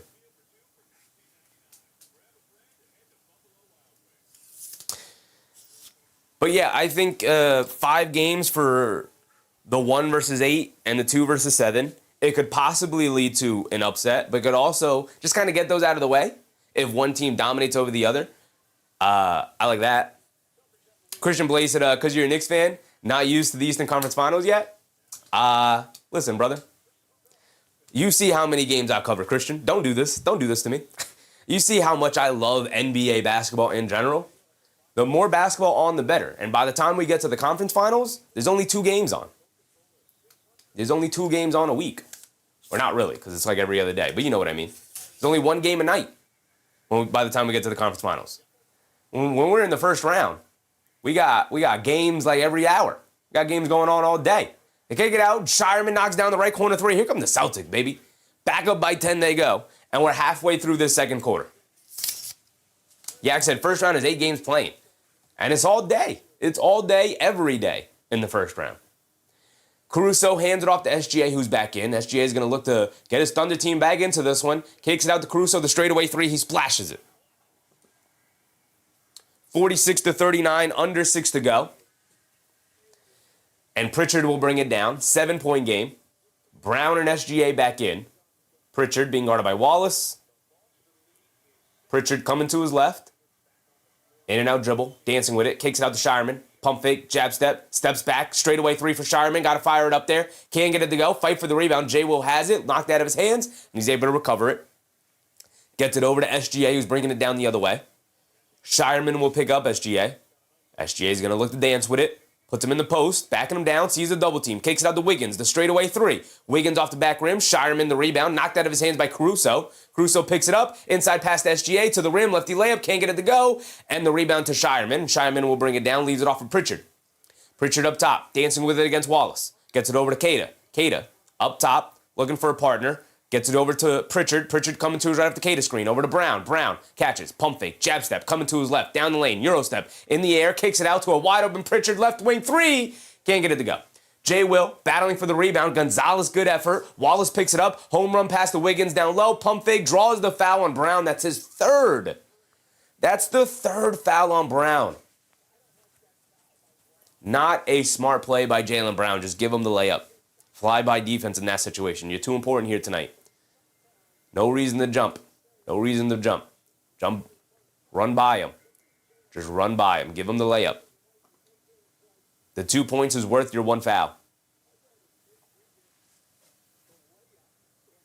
Nick Yak said Georgetown versus St. John's was a must-watch. Wiggins does miss a free throw. Brown is going to remain in the game here with 3 fouls. Risky. It's risky. Joseph Taylor. What's up, Joseph? I said, I'm about to switch off you. College basketball is going no Cavs tonight, no Thundercats. Do you, brother? Do you? I'll see you next time, Joseph. I'll see you next time. Nazlan, what's up, Nazlan? Just that's a Big East tournament. Used to be huge here. Yeah, the individual tournaments, not as big, I feel like. Not as big as they used to be. Wiggins splits the free throws there, so it's a 6-point game, 46-40. Brown just putting his head down, going to the rim. Can't get the layup to go. Rebound to Wiggins. Comes Wiggins pushing the other way. Gets it up top to J. Will.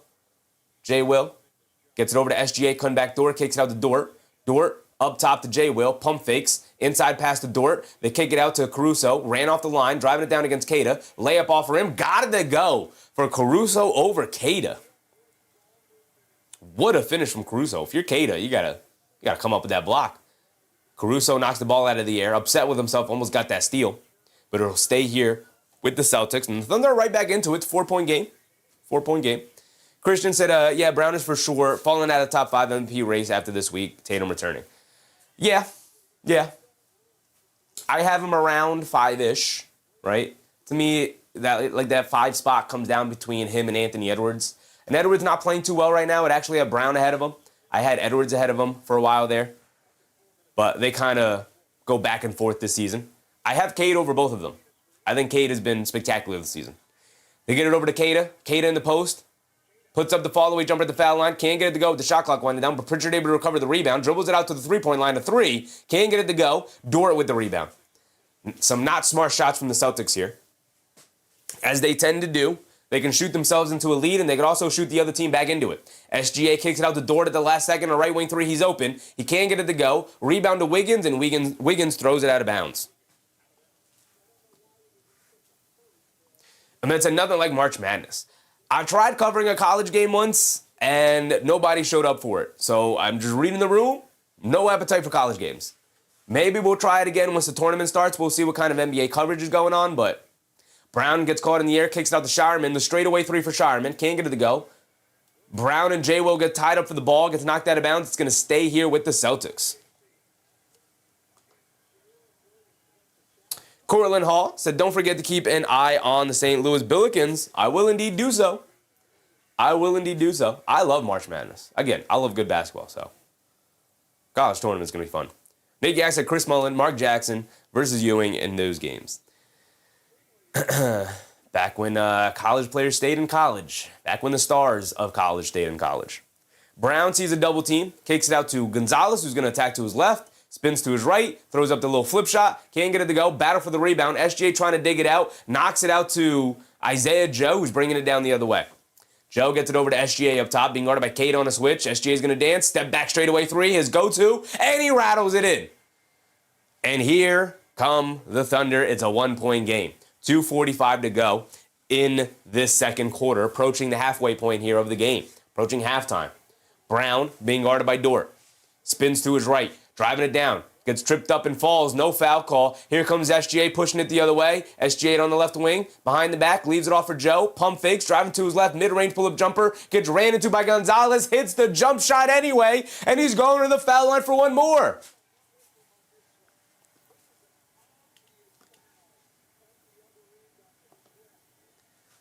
They got to show the replay on the Jaylen Brown trip. Did he trip over his own feet? Or did he get tripped up? And they're not going to show the replay.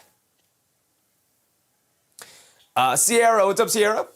Got it right with Clippers. Back with Celtics, let's go. Bruce Fowler said, Golden Age of the Big East. Easy Ed Pickney, Ewing, Mullen, Jackson. The Garden was the center of NCAA basketball. Yes, indeed. Yes, indeed.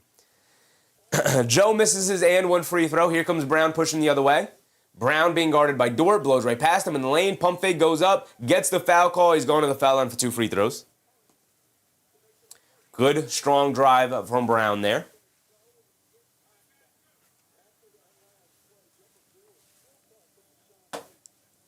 Brown at the foul line for 2.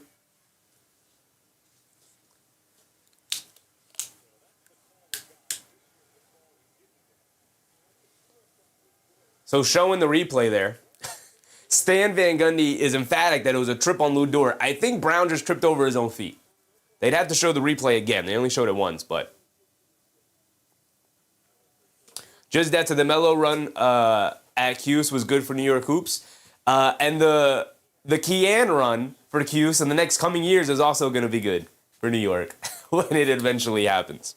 Didn't happen this year, unfortunately, but hopefully a new staff there helps him out. Brown splits the free throws, but Gonzalez saves the rebound to Hauser, and then A.J. Mitchell fouls Hauser.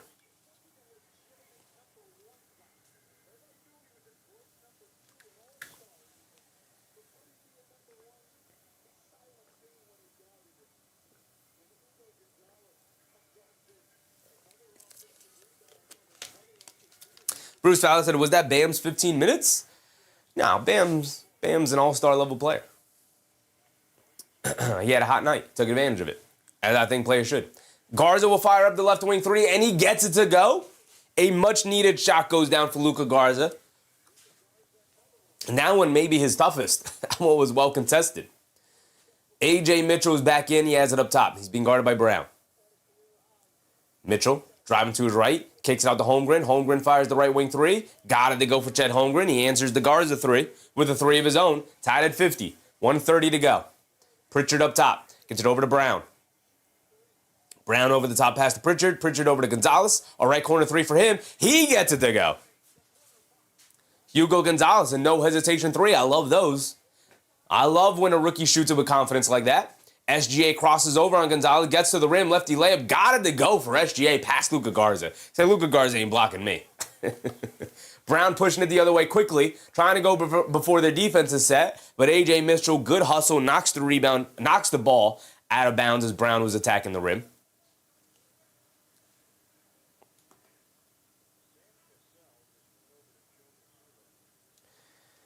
So the Celtics will retain possession here. Just that's 11 lead changes.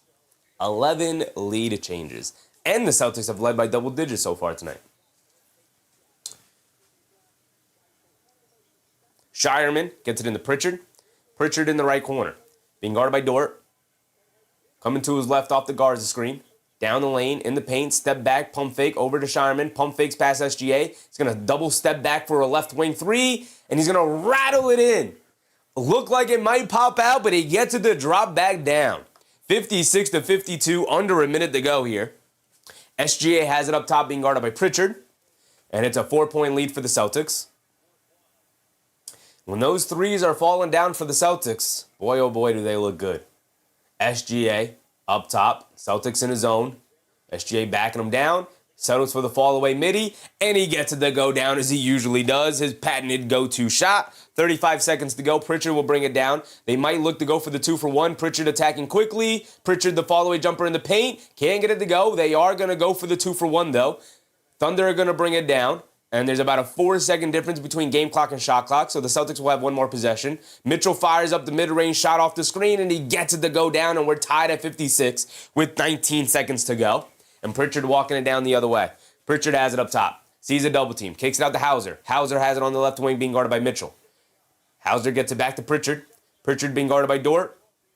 Pritchard loses the handle, picks it back up. Dort eventually fouls him. They had a foul to give, so 3 seconds to go. Just that's a 9 for 22 from three so far. And that's a good number to be at. It's a very good number to be at. They're shooting it well, but not like insanely well. Just well. Sierra said, nice tie. Appreciate you. We could have fun with our ties and we're just wearing the white shirt. A little less so if we're going with a wild button down. We can go more wild with our ties. If we just wear the regular white shirt. 3 seconds to go here in the first half. Shireman gets it into Pritchard. Pritchard is going to hit this double step back, fall away three. Got it to go at the buzzer. How does he always do it? The double step back three along the left wing with 3 seconds to work with over the outstretched hands of Cason Wallace, Lou Dort, and A.J. Mitchell, all in the vicinity, and it does not matter for Pritchard. How does he do it? Folks? The best player I've ever seen at end of the quarter situations. That guy doesn't miss.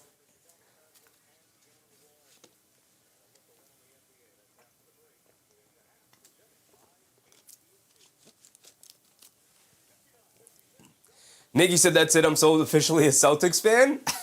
Shout out to Nikki. Couldn't be me, but Nikki is a Celtics fan. Shout out to Nikki. All right, let's continue our look around the league before we start breaking down these box scores, right?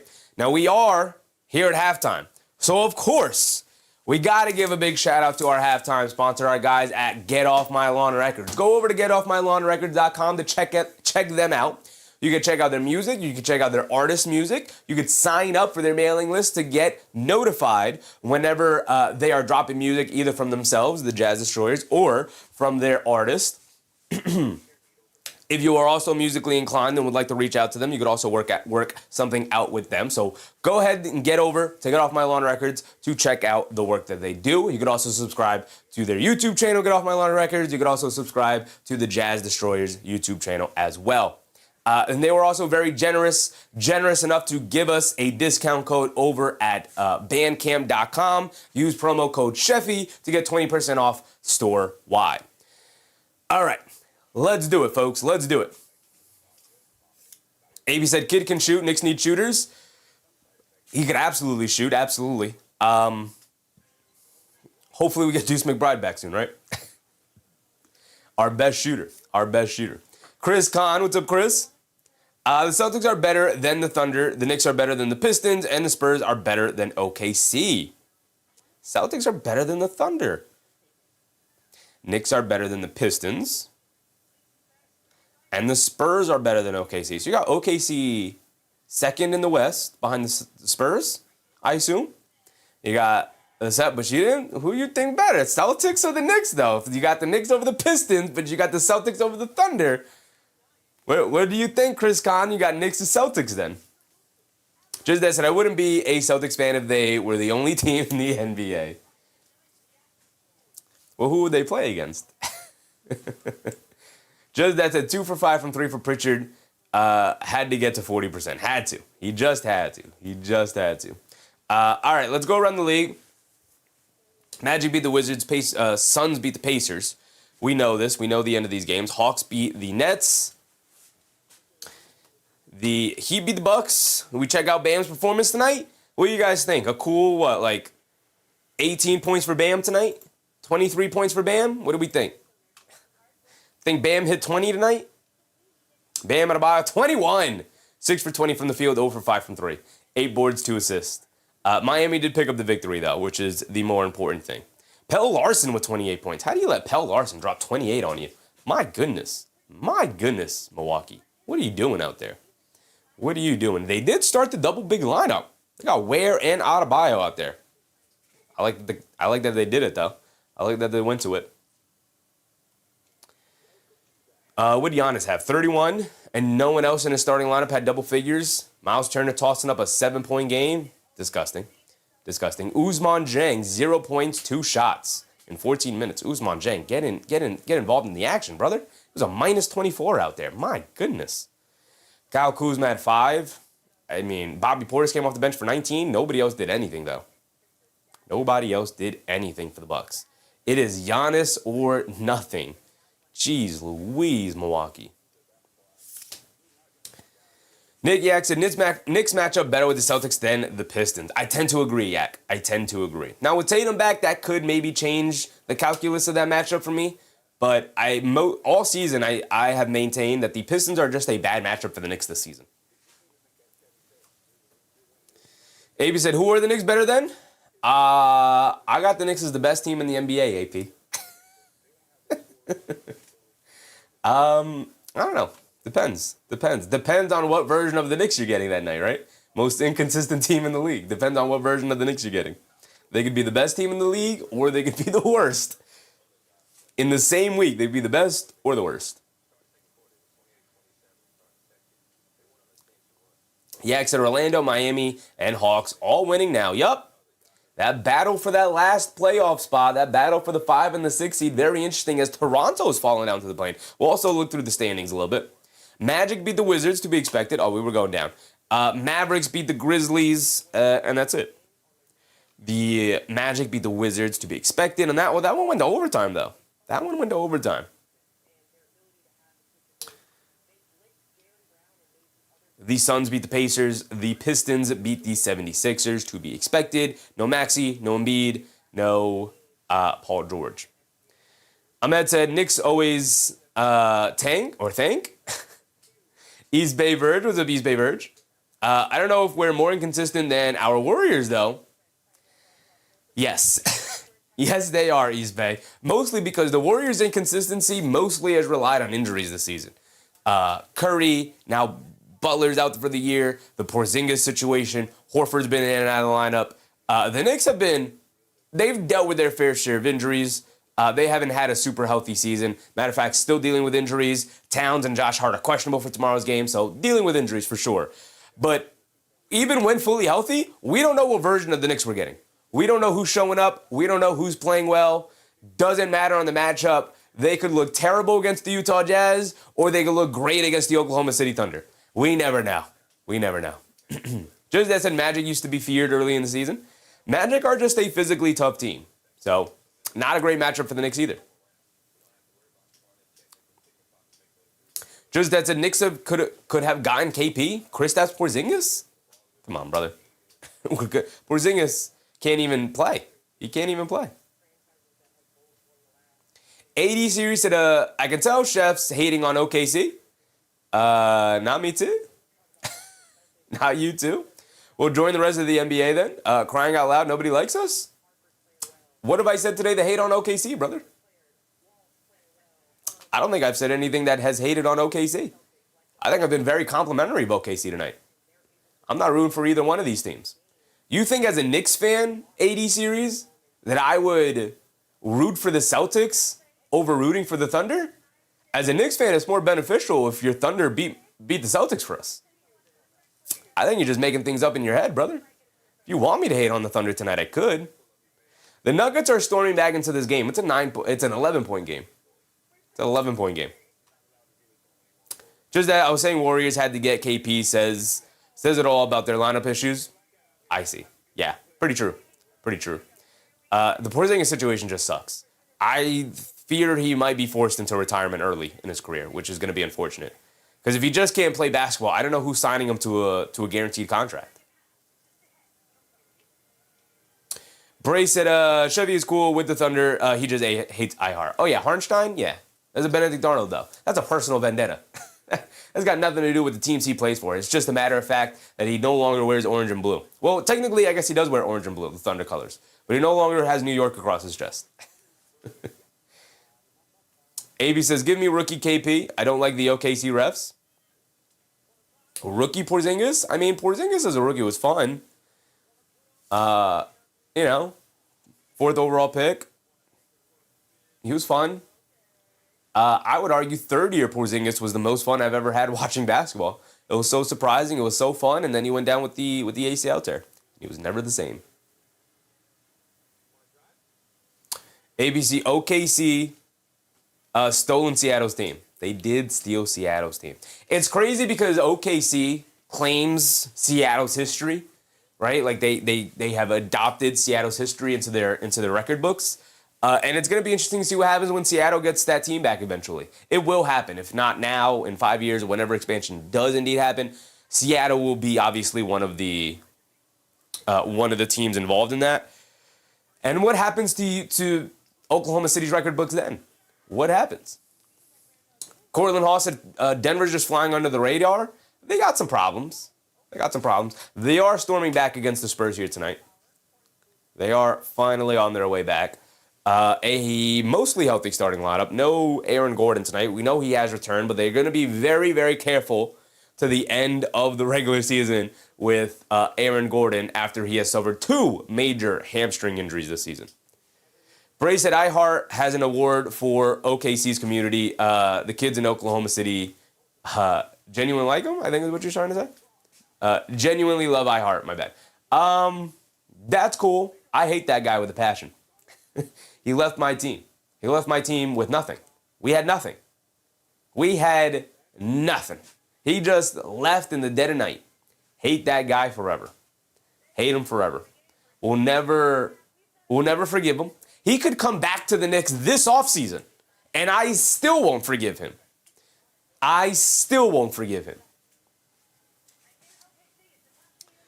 got no love for Isaiah Harnstein for the remainder of his playing career. It is the most sports hate I think I've ever had for a basketball player. Honestly. It's the most sports hate I've ever had for a basketball player.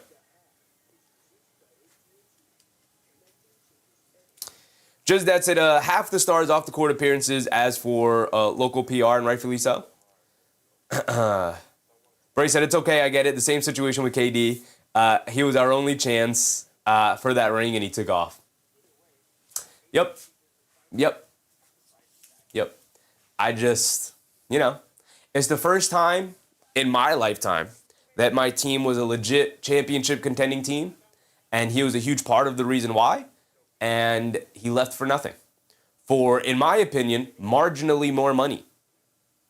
marginally more money and less of an opportunity.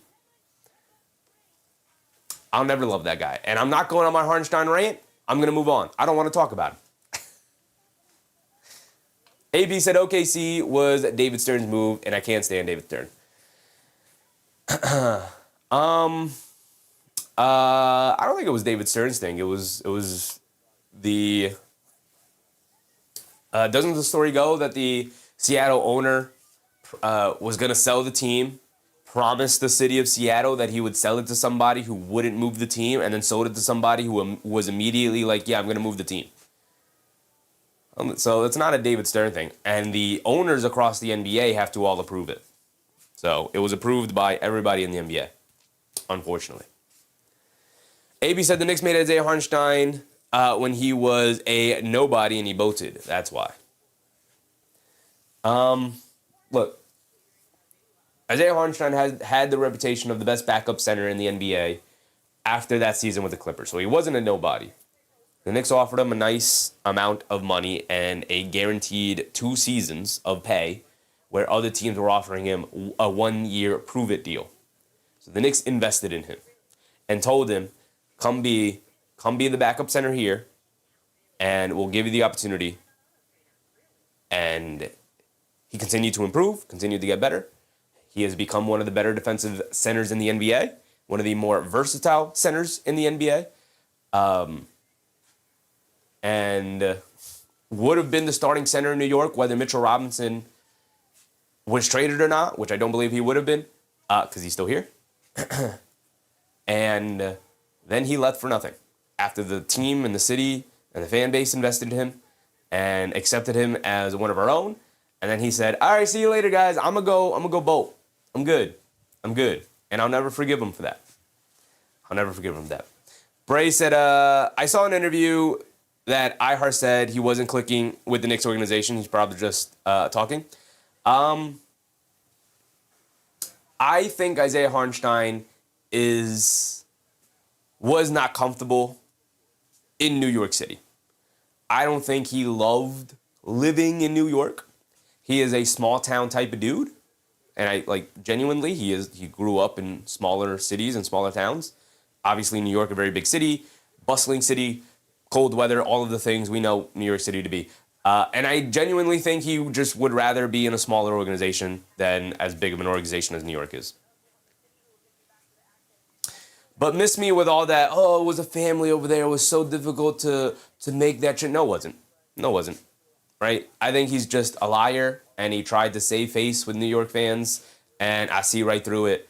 And just tell us. I would have respected him far more of just being like, hey, man, it was fun in New York, but it's just not my vibe. And, OKC's offering more money. They're a championship contending team. I would just rather go there. Thanks for the opportunity, but I see you on the other side. I would still be upset. Don't get me wrong. I'm not saying I wouldn't be upset. I would still be upset, but I'd be like, okay. But instead, he tried to do the fake nice guy thing of like, oh, it's so difficult. New York is like a family to me. I'm like, shut up, bro. Shut up. Just go. Don't gaslight me. Don't try to gaslight me. You can't gaslight me. I see right through that facade. Get out of here. Just go. Just be a man and say, you know what? There's a better opportunity for me and my family, and I'm more comfortable in this situation. I'm going to go. Right? But instead, he tried to do this, oh no, I'm so pulled between these two organizations. Get out of here. Go.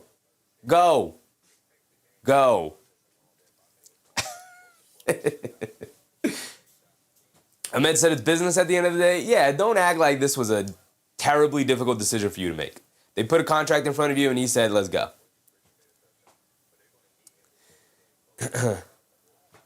Ahmed said, you sound like the typical New Yorker. I'm not a New Yorker.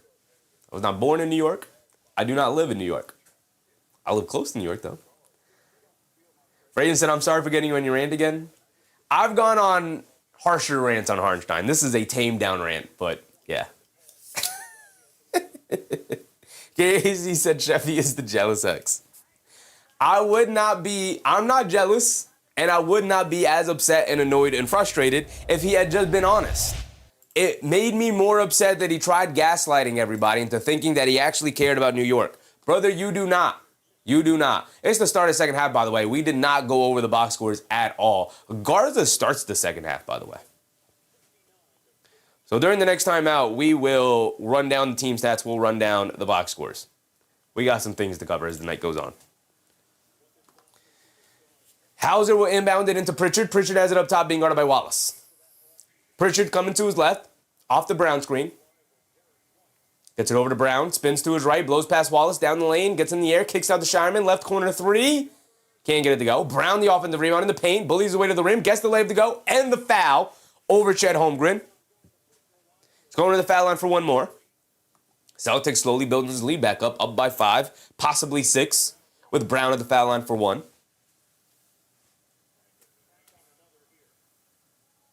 Christian said Knicks fans could have used Isaiah versus the Pacers last year. Yes. Generally, yes. Brown at the foul line knocks down his and-one free throw.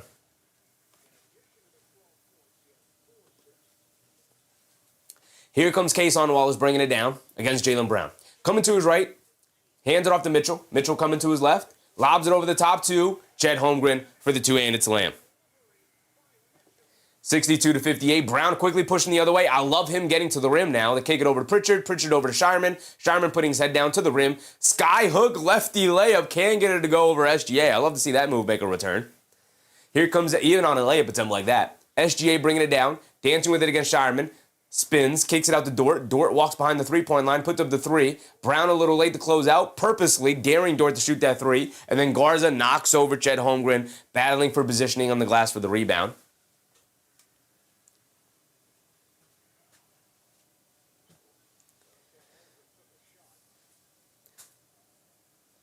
Daniel Brooks, what's up, Daniel?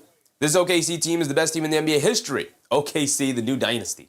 Well, you need more than one championship to make claim for a dynasty. And we'll see if they can make 2 in a row this season. They got a good opportunity to do so. Not if J-Dub doesn't come back healthy, though. SGA's dancing with it. Step back straightaway 3 over Shireman. Comes up well short. Dort fights for the loose ball rebound. He's able to recover it. They get over to Wallace. Wallace, the right wing 3. He comes up way off on that one. Wide left. Barely grazes the rim. Pritchard, home run pass to Hauser. Hauser down the lane. Gets the ball knocked out of his hands. It'll stay here with the Celtics. Good defense there for A.J. Mitchell. Yeah. So they have the consecutive games of 20-plus points. SGA ties Will Chamberlain at 126. He's got 17 points so far here tonight. He will definitely get that 20. Garza hands it off to Brown. Brown, double step back, left wing 3 over Dort, off the back rim. Shireman skies for the rebound, knocks it over to Pritchard. Pritchard being guarded by Wallace, coming to his right off the Garza screen. He's got space, pulls it back out, has it in the mid-range, kicks it out to Hauser. Right wing 3 for Hauser. Hauser can't get it to go. Skying for the rebound, battle for it. SGA knocks it out to Dort. Dort bringing it down. They kick it out to A.J. Mitchell. Catches, pump fakes, back to Dort. Dort over to Wallace. Wallace over to SGA. SGA being guarded by Shireman on a switch. SGA is going to dance with it. Inside pass to Kayson Wallace as Jaylen Brown just losing sight of him. Bad defense from Brown. It's back to 2. Under 10 to go. Garza up top. Hands it off to Hauser. Gets it out to Pritchard. Pritchard pump fakes, coming to his left. Crosses over to his right. In the lane, kicks out to Garza. The straightaway 3 for Garza. Comes up short. And a rebound to SGA. Bringing it down against Brown. He has it up top. Cross-court pass. A.J. Mitchell. Wide open right wing 3. Can't get it to go. Battle for the rebound. And a loose ball foul. On Hauser, I believe. I know it's on Dort. Foul on Lou Dort. I mean, both players are tied up. Boom Sports said 127 games after tonight. He's on his way. He's got 17. I don't see a world where he scores 2 points the remainder of the game. Right? I don't see a world where that happens, so very likely to get to 20. Brown has it up top. Brown coming to his left off the Hauser screen, kicks out to Hauser on the pick and pop, straightaway 3, he's open, and Hauser knocks it down. That's what makes the Celtics so difficult to guard, and the timeout by the Celtics there. AP said, no one is going to even remember the OKC championship.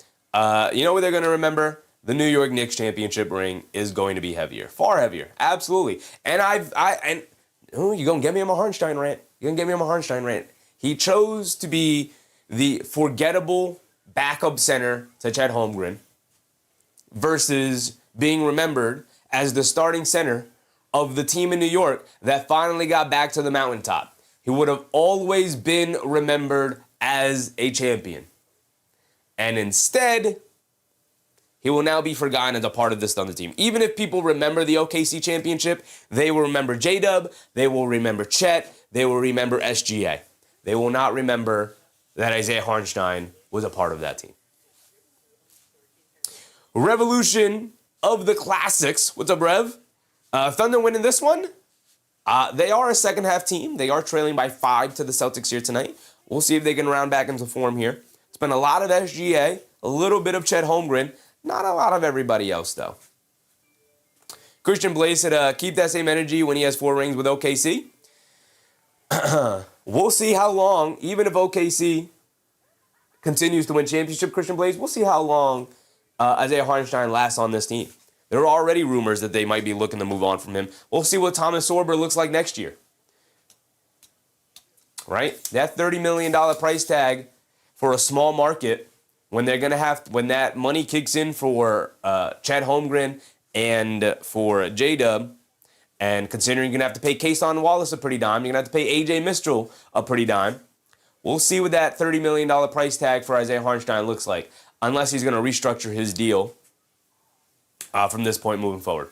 I think it's highly likely they move on from him at some point, and I don't think it is a coincidence that they drafted the best defensive big man in the draft last year in Thomas Sorber. Knowing, yeah, we're probably going to move on from Hartenstein at some point here. I mean, their defense looks perfectly fine without him. The only thing they really struggle with is rebounding, and if Sorber could even help a little bit in that department, Hartenstein might very well be dispensable. Which is why it blows my mind. You went to a team that doesn't even love you so much so that they gave you a team option. You don't even control your future.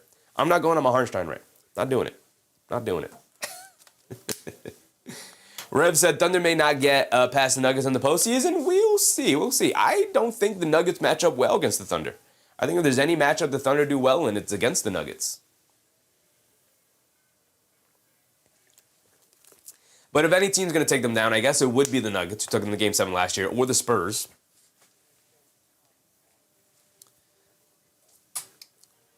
Joe said if they move on from Hartenstein, we should just pick him up.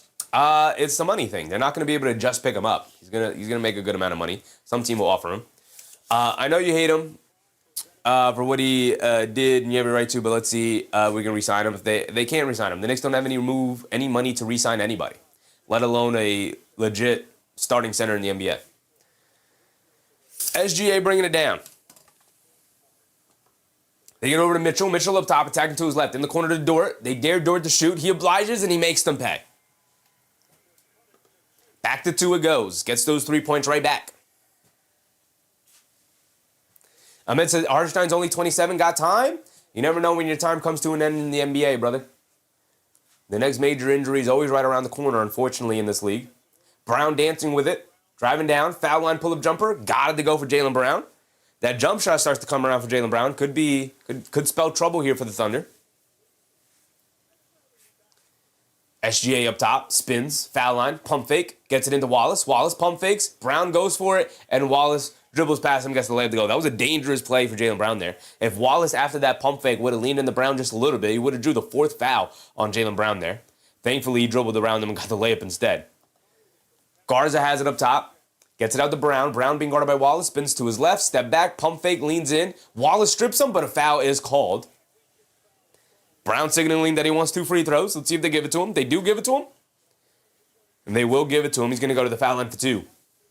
Kenny Tran. What's up, Kenny? Without looking it up, I remember Hartenstein was almost 10 rebounds a game. Pretty legit stats per minute. Just saying. Basketball talk? Yeah. Hartenstein's really good at basketball, which makes me hate him even more. He's incredible at basketball. Daniel Brooks said Sorber and J. Will could fill in for iHeart if needed. Yeah, exactly. You got J. Will, you got Sorber, and those guys are cheaper, significantly cheaper compared to Hartenstein. And they could just decide to move on. They very well could. They very well could. Brown knocks down the first free throw. He's got another one coming. Is there an injury with Queta, or is Mazzulla just playing Just not trusting Queta in foul trouble tonight. SGA up top, coming to his left. Kicks it up top to Mitchell. Mitchell driving to his left. Now coming to his right off the rescreen from Holmgren. Pump fake, steps through. He's got nowhere to go. Kicks it out to SGA. SGA being guarded by Shireman. Coming to his left. Garza picks him up. SGA driving it down. Draws the foul. He's going to go to the foul line for 2. Put him up to 19. Abigail, what's up, Abigail? What's going on, Kenny? What's going on? We got 7:48 to go here. Game slowing down, devolving into a free throw fest right now. Both teams doing a good job drawing these fouls. Kenny said, do you hate Julius Randle too? I don't hate Randle. I got a ton of respect for Randle. Got a ton of love for Randle. I don't miss Randle, but I got a lot of love and respect for Randle. AP said, Thunder have a good weapon on their side. Their referees on their side. Just that said, Brown has the most fouls. Brown has, he's got 3 fouls. He's been in foul trouble a bit here. He's doing a good job staying away from that 4th foul, but 7:40 to go here in this 3rd quarter. He's got to find a way to stay out of that foul trouble. Got to stop going for these pump fakes. Pritchard up top off the handoff, driving it down, kicks it over to Garza. Back to Pritchard. Pritchard down the lane, in the paint, spins, kicks it out to Garza. Garza gets it over to Shireman. Shireman coming to his left, shot clock winding down. Shireman in the paint, kicks it out to Hauser. Pump fakes, can't get it off in time, and it's a shot clock violation. SGA did knock down both of those free throws. He's got 19 points. So SGA is 1 made basket away from history.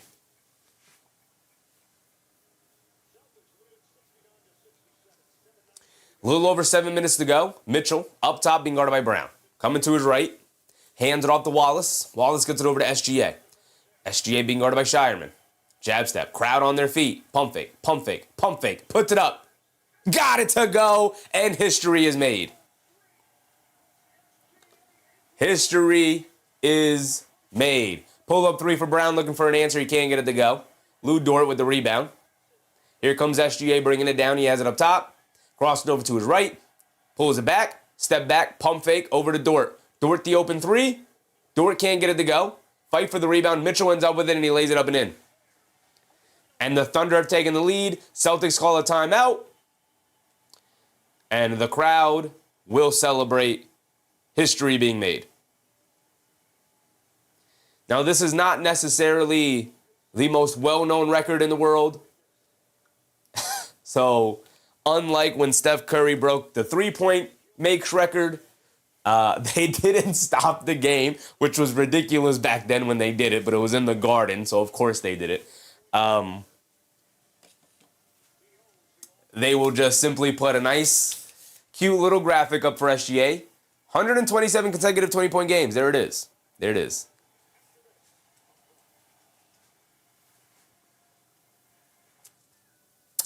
AD Series said, I want to see Buddy Boeheim in action at some point in time. That boy can ball. Shout out Buddy Boeheim. Can he ball, though? Can he? What team is he on this season? I thought he was on the Pistons, no? Isn't he down with the G League team? Is he on the Celtics?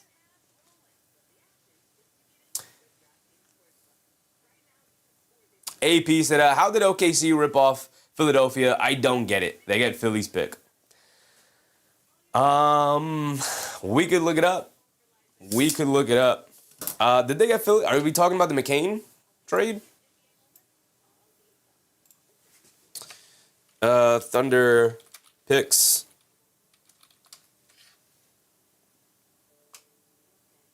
I would love to go. Thunder first round picks. How come Sports Track is not coming up? I don't like that.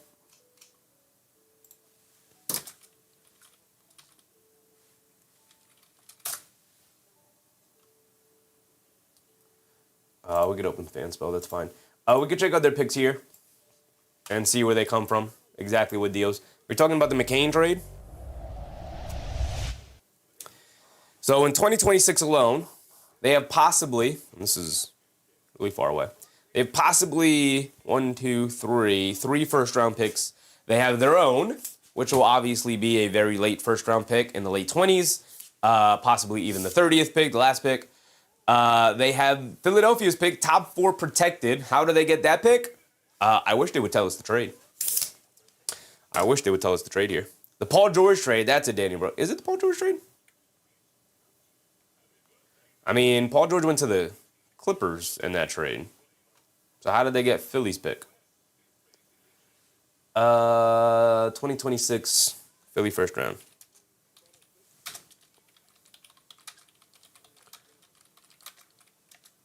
Pick trade.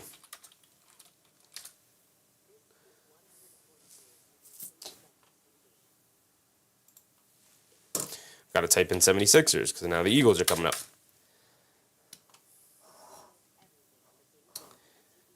Just that said, worried about the Pacers game tomorrow. TJ hasn't been playing a lot. I'm always worried about the Pacers, just as Dad. Whenever it comes to the Knicks, they get up and they play hard. They didn't play a couple of their guys today. I wonder if it's legitimate injury or tanking injuries. The last time the Pacers played the Knicks, they made it tough, and they won it down the stretch. So I just fully expect it's going to be a tough game tomorrow. Fully expect it.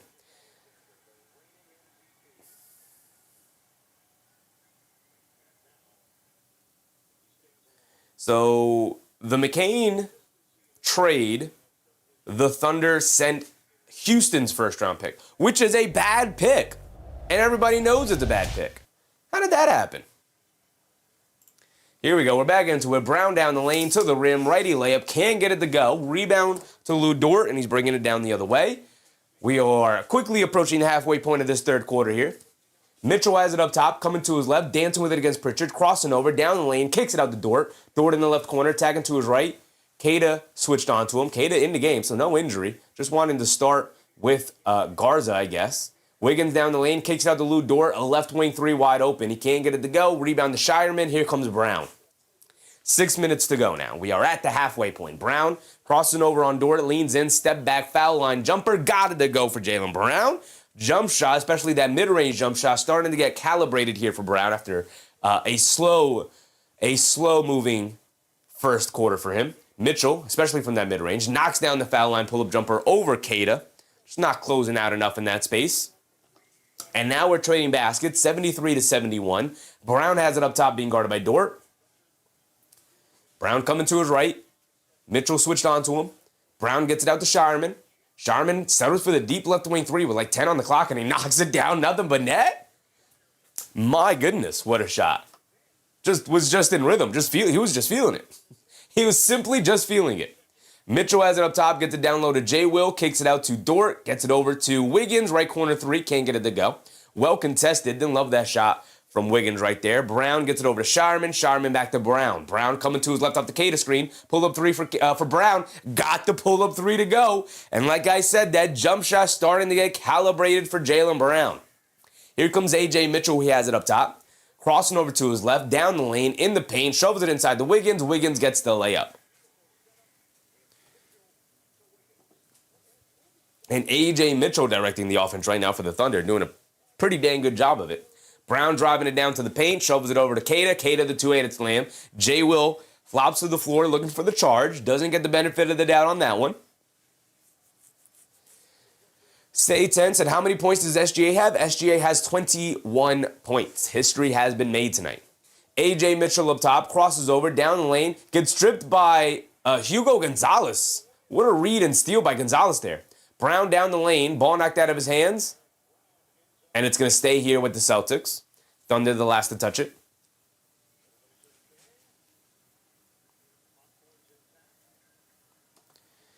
AB said somehow they got the 76ers. Yeah, I was looking it up to see how they got that pick.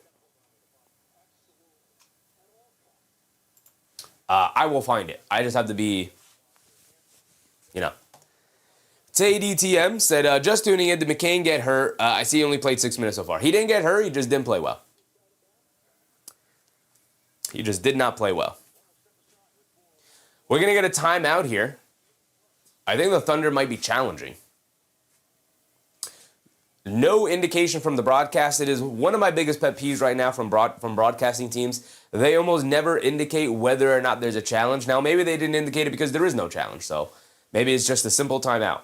But it's a weird time for a timeout when it was just an out-of-bounds play for the Celtics. Just got knocked out of bounds, and they were going to give it back to the Celtics, so I assume the Thunder are challenging here. But I don't know. 80 series said Buddy had some playing time this year on the Thunder, I believe. Why doesn't anyone know about the Boeheim family from Q's Orange? I know about the Boeheim family, brother. He's just, right now, a G League level player. He's got to continue to improve his game. 80 Series says this year as well, when J-Mac was traded, OKC had Buddy added to the roster. Gotcha. Let's find where this Philly pick went. Let me just look up. How do the Thunder own 76ers 2026 first round pick?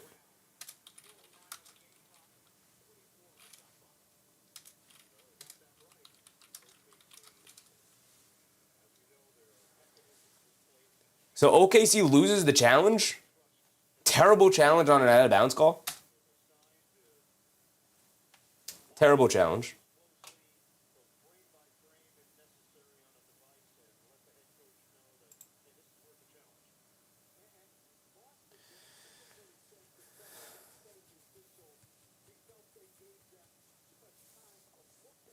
This is an AI answer, and I don't know what they're trying to say. The AI answer is terrible. All right, we're back into the game anyway. We're back into the game. Mitchell has it up top. 4 minutes to go. Gets it over to Joe. Isaiah Joe hesitates from three, kicks it out to A.J. Mitchell. Wide open for three as Ron Harper Jr. and Jordan Walsh went for the pump fake. But A.J. Mitchell can't make them pay. They miss it. They get over to Jordan Walsh. Jordan Walsh was spectacular in his first half minutes. He has it up top. Gets it over to Brown, being guarded by Caruso now. Caruso doing a good job of denying him the ball initially. Brown up top as Mitchell switched onto him. Brown's going to dance with it. On the left wing, hesitates, spins to his right, gets pickpocketed by Wiggins. It's a loose ball. Guy's falling on it. It's going to be a shot clock violation. And it's a jump ball. But there's 0.1 on the clock. So, Avy said, what history is made? SGA broke Wilt Chamberlain's consecutive 20-point scored streak. So, Wilt Chamberlain scored 20 points in 126 consecutive games. SGA scored 20 points tonight, making it 127 straight games for SGA. Scoring 20 or more. Not the, greatest record in the world, but an impressive record nonetheless. And here comes Oklahoma City after winning the tip. 3:20 to go. Caruso hands it off to Joe. And a foul on Ron Harper Jr. trying to battle through the Caruso screen.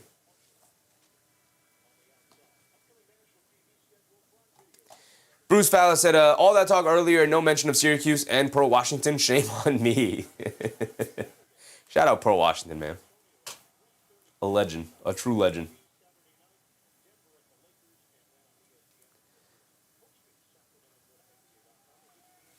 SGA has it up top. Dancing with it against Jordan Walsh.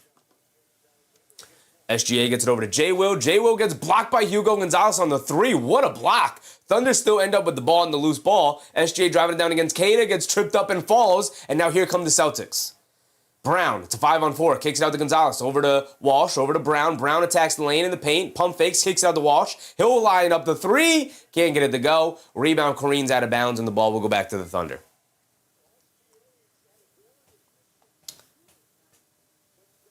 Ozahar said Spurs are beating the Nuggets by 3 with 7 minutes left. We'll go around the league at the end of the quarter here. We're also starting looking at the team stats and the box scores as fast as we can. SGA up top, pump fakes, gets it out to Joe. Joe attacking to his left, kicks it over to Caruso. Caruso fakes the handoff, driving to his right against Queta, kicks it out to J. Will. J. Will attacking to his left, kicks it back out to Caruso. Right corner three, can't get it to go. Skying for the rebound is J. Will, but he can't hold on to it. And then Hugo Gonzalez throws it behind Jordan Walsh, who can't make the catch cleanly, and the ball goes out of bounds back to the Thunder.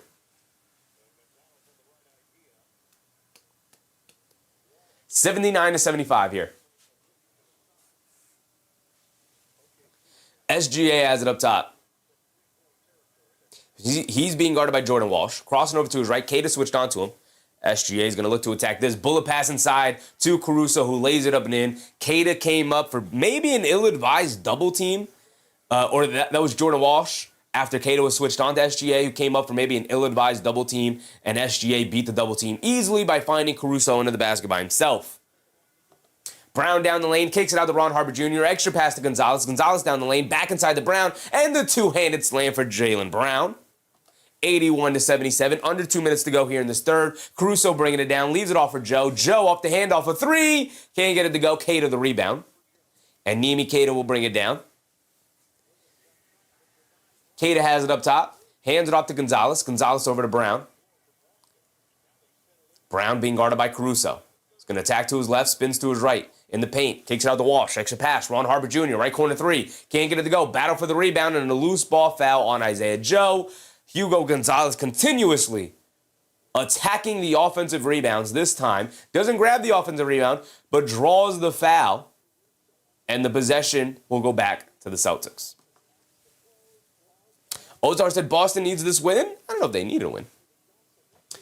I mean, they have more than enough wins, 43-22. They need the win to, maintain that 2 seed, maintain that cushion they have on the 2 seed. Even if they lose tonight, they still hold on to that 2 seed with a pretty nice cushion. Al Winnacita? What's up, Al? How many points does AJ have right now? Hugo Gonzalez knocks down the first free throw. I can tell you right now, brother. AJ Mitchell has 10 points. SGA has it up top. Gonzalez knocked down both. They were in the bonus, so it wasn't side out of bounds. SGA slips and falls. He's on the floor. They're trying to take the ball away from him. It gets knocked out of bounds. It's going to stay here with the Thunder. AB said it's an accomplishment. It's a great accomplishment. It's not the greatest record in the world. We're not going to be talking about this, unless he continues the streak going for much longer. But like next season, we're not going to be talking about this record. Unless he continues this record going into next season, which he very well could. He is a scoring machine. They get it into Caruso. Caruso gets it over to SGA. SGA being guarded by Walsh. SGA coming to his right, step back, pump fake, steps through, gets caught in the air, kicks out to J. Will, left wing three. Got it to go for J. Will. What a find for SGA. And it's back to a three-point game after the Celtics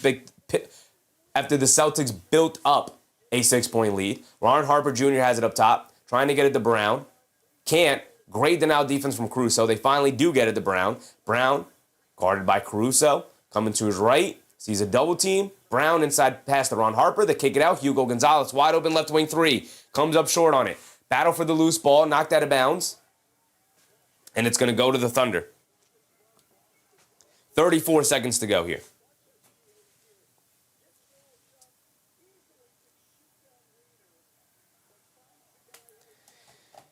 Greg Bilbrey, what's up, Greg? Is Tatum playing? Tatum is not playing tonight. SGA up top. It's going to go quickly looking for the 2-for-1. The step back three, can't get it to go. Queta the rebound, gets tied up with Caruso as he hits the floor. And it's going to be a jump ball.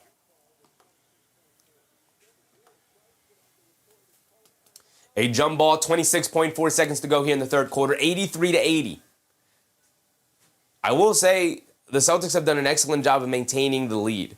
Obviously, it's been close, but for the most part have kept kept the Thunder a decent distance away. Right? Whether it's a 5-point lead, a 6-point lead, even a 3-point lead, which is still one possession, but have done a good job of not giving up the lead too often here. Thunder forced to continuously battle back. Feels like the Celtics have had the advantage most of the night, even if it is a slight one. It's Queta against Caruso on the jump ball here. And Queta easily wins it. Here comes Pritchard. 20 seconds to go. Pritchard back in for the final shot of the quarter here, as it should be the final shot of the quarter. There's about a second difference between game clock and shot clock, so it should be the last shot of the quarter. Last possession. They get over to Brown. Brown being guarded by Caruso. Brown attacking to his left. Gets it out to Pritchard. Pritchard on the left wing. Swings through to his right. Crosses over to his left. He's got space in the lane. Fall away jumper in the paint. Can't get that one to go. Queta can't get the putback to go. And that will be the end of the third quarter. 83-80. 3-point lead for the Celtics. Throw 12 minutes on the clock. May the best team win. Captain Massive said, was doing some perusing, studying, ready for the clutch quarter, as some narratives say. Bruce Fallis said, at this rate, shouldn't the Knicks stop every game Bridges plays as he breaks his own consecutive game played streak? Just silly. What's next? Consecutively tying your shoelaces?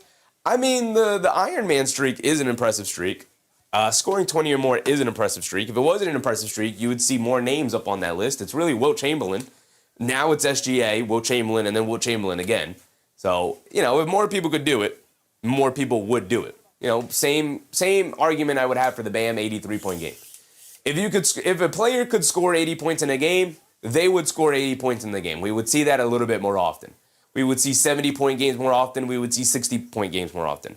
The reason why we don't see them more often is because you can't do it every night, right? So credit where credit is due. He got a nice record under his belt. It's not like it won't be a part of his accolades when he retires. We're not going to be like, oh yeah, he owns this niche record right here.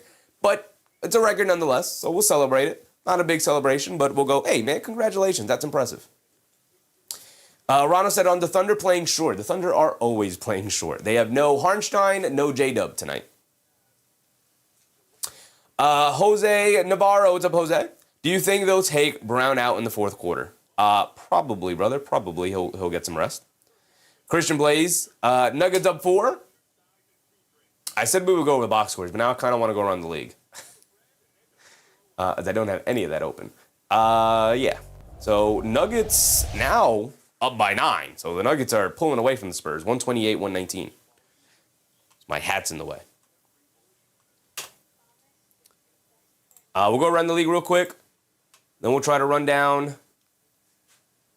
We don't really have to. There's not too many games on. Bulls-Lakers locked in a tight one, and that's pretty much it. Obviously, the other game we have is our Celtics-Thunder game here. So let's look at the box score. Brown up to 23 points. He's 8 for 17 from the floor. He's 6 for 7 from the foul line. 4 boards, 7 assists is also really impressive. 5 turnovers is a problem, though. But no Derrick White, no Jayson Tatum, so I'm going to give him a pass here tonight. Pritchard 10, Shireman 11. I need a little bit more from Pritchard here tonight. He's got to do some heavy lifting as well, along with his running mate in Brown tonight. As for the Thunder goes, Shai with 21, 10 for Mitchell, 12 for Holmgren. Also not very impressive, but you're getting a ton of bench production here tonight. 9 for Jay Will, 9 for Wiggins, 7 for Caruso. Joe even made a basket. AJ Mitchell with 10 as well. Same situation with the Celtics. Really nice bench production here. 11, 8, 5, and 5 off the bench. Captain Massive said, reading while listening to the broadcast. Thanks, Chevy. Good job. Appreciate you, Captain Massive. That's impressive. When I read, I can't do anything but read. My mind can't do that. I can't listen to anything while reading. I would not intake any information while reading. That is impressive, brother. That is impressive. The team stats. What is 3-point shooting looking like? We are about to start the fourth quarter here, but real quick, it's 13-9. So advantage to the Celtics so far tonight. So far. And free throws not even too much of a disparity either. But here we go. SGA bringing it down. He's going to double step back, pump fake. Doesn't have the shot. Kicks it over to Caruso. Up top to McCain. Spins to his right, steps back, driving it down Pritchard. Scoop layup, gets swatted out of there by Queta. And McCain not having a very good night tonight. Brown has it on the right wing. Spins in the paint, puts up the fall-away jumper. Looks like Caruso maybe got a piece of it. SGA picks it up, bringing it down. Brown will pick him up. Brown stuck on the 3 fouls. Did a good job not picking up another one. And SGA just blows past the defense, gets to the rim, and knocks down the scoop layup with the right hand. Bad transition defense for the Celtics there. Miscommunicating. Pritchard has it up top, being guarded by Cason Wallace. Pritchard, being guarded by Wallace. Gets it over to Hauser, over to Queta. Queta gets it out to Pritchard. Pritchard, left wing 3, comes up short. Rebound to Chet Holmgren. Here comes SGA. 1-point game here, 83-82. AP said the Thunder are never short. They have 8 or 5. It's 8 or 5 every night for the Thunder. Caruso, Cason Wallace down the lane and throws it away. Pritchard tries to throw the home run pass to Hugo Gonzalez, gets picked out of the air by Caruso, swings it out to McCain, and McCain finally gets one to go down as he knocks down that 3 right there. His first basket of the night. Here comes Pritchard, being guarded by Wallace. Has it up top. A little too much standing around for the Celtics offense right now. They get over to Brown, being guarded by Wallace. He's going to isolate, driving to his right, gets to the foul line, and draws the foul. It's going to go to the foul line for 2. Ronald said, it's not like the C's are playing short, just saying. Yeah, both teams playing short, so I would say pretty even. No Tatum, no Derrick White versus no Hartenstein and no J-Dub. Pretty even. Pretty even. Pretty even for the most part.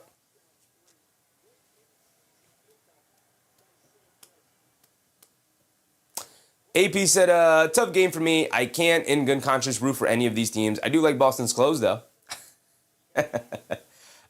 Yeah, I can't root for either of these teams either, which is why I'm just rooting for an entertaining game. And they have provided a very entertaining game for us tonight. Brown rattles in both free throws, 85-85. A little over 10 minutes to go, and SGA will bring it down. We have a tied ball game here in the fourth quarter. SGA up top being guarded by Gonzalez. Coming to his left, driving it down, stops, turns, spins, inside the Holmgren. Holmgren in the paint, pump fakes. Kicks it out to SGA. SGA coming to his right, being guarded by Gonzalez. Dancing, crossing over to his left, pump fakes in the mid-range, kicks out to Holmgren. Holmgren gets blocked by Brown. He's going to go the other way for the one-handed slam. What a play by Jaylen Brown. Looked like he leaped off a trampoline to get that block on Chet Holmgren, who just took way too long to load up and fire it away. SGA coming to his left off the screen, steps back, pump fakes. Good job from Hugo Gonzalez, the rookie, not going for the pump fake at all. They get over to Caruso in the mid-range, being guarded by Queta. Caruso hands it off to SGA. SGA coming to his right off the Caruso screen. Driving it down to his left in the lane. Past Queta, lefty layup, got it to go. And we're back tied at 87 here. Jaylen Brown runs over Caruso, no foul called. Brown, cross-court pass, Pritchard on the right wing, picked up by Wallace, over to Hauser. Hauser the 3 over Caruso, can't get it to go. Gonzalez the offensive rebound, out to Hauser. Hauser the 3. Hauser can't get the relocation 3 to go. 2 in a row for him. Caruso hobbling a little bit. Not what you want to see if you're a Thunder fan. He's been struggling all year to stay healthy.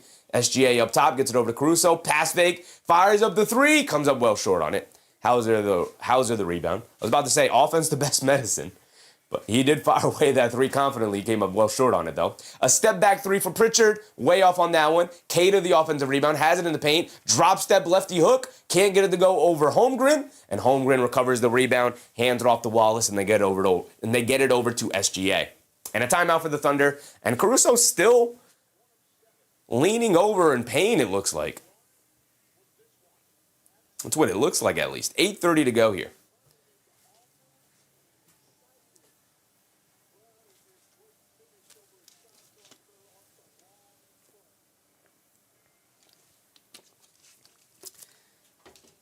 Tied at 87, 8.5 to go. Excellent game so far. Excellent game. So back to this. Back to the team stats. See how they've matched up so far tonight. 36 rebounds. Oh, you guys can't see it. My apologies. 36 rebounds to 33. So about even. About even. Slight advantage to the Celtics. 36 to 33. Offensive rebounds, 11 to 8. Slight advantage to the Celtics. 19 assists to 21. About even. Total turnovers 10 to 11. I mean, we're tied. So things here are going to be about even. We're not going to be able to garner too much from it. 34 points in the paint to 42. Thunder actually winning points in the paint here tonight. Celtics do like to fire away from 3, so that's going to go against them. Largest lead of the game to the Celtics, 12. The Thunder have led by as many as 7. The Celtics have led for 69% of this game, right? Thunder only 23. Usually this is an indicator of who has a pretty solid chance of winning tonight, who has led majority of the night, who's had the advantage majority of the night. Tends to point to, obviously, who has been playing the best so far tonight. And tonight, it's been, in a really close game, it's been the Celtics. They have held the lead majority of the night to the Thunder. The Thunder have done a good job not allowing this lead to blow up or expand it at any point.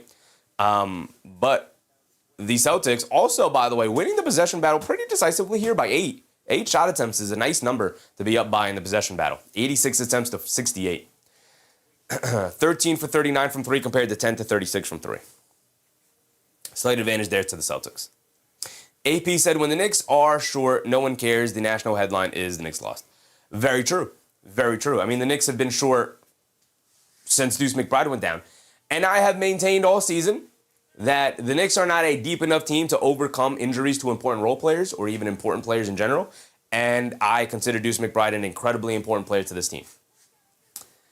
Maybe other people disagree with that, but Deuce McBride is incredibly important, in my opinion, to the Knicks. And they have been without Deuce McBride, obviously, for a bunch this year. He's been in and out of the lineup with injury, and now is out of the lineup for probably the remainder of the regular season. Hopefully he comes back for the last couple of games. But, yeah, and then they're, usually without, Mitchell Robinson in the back-to-back situation. Tomorrow, Karl-Anthony Towns and Josh Hart are both questionable. Josh Hart did not play the last game, but it's got to be next man up. And no one's going to feel bad for the Knicks. So we got to keep it moving. Law, what's up, Law? Go Thunder. Thunder are in here hooping. They are indeed hooping. Keith, what's up, Keith? What's the latest report on Deuce? Nothing has changed. Nothing has changed, Keith. They said he's progressing well. There's still optimism that he will return for the end of the regular season. And they're pretty confident he'll be back for at least game one of the playoffs, should it come down to that. But they're pretty optimistic that he'll come back for the last couple of games of the regular season. And I don't see any reason as to why he won't if he continues on the recovery path he's on. Here we go. We're back into it. SGA driving it down against Gonzalez. Step back mid-range jumper. Got it to go for SGA. 2-point lead to the Thunder. Here come the Celtics. Pritchard up top being guarded by Wallace. It looks like Pritchard and Brown are likely to play the remainder of this game because they started the fourth quarter. And I doubt in this close of the game against the Thunder, they will be able to find minutes to take them out and rest them. They kick over to Garza, right corner three for him. Way off his the side of the backboard, battle for the loose ball. And it's out of bounds going to the Thunder.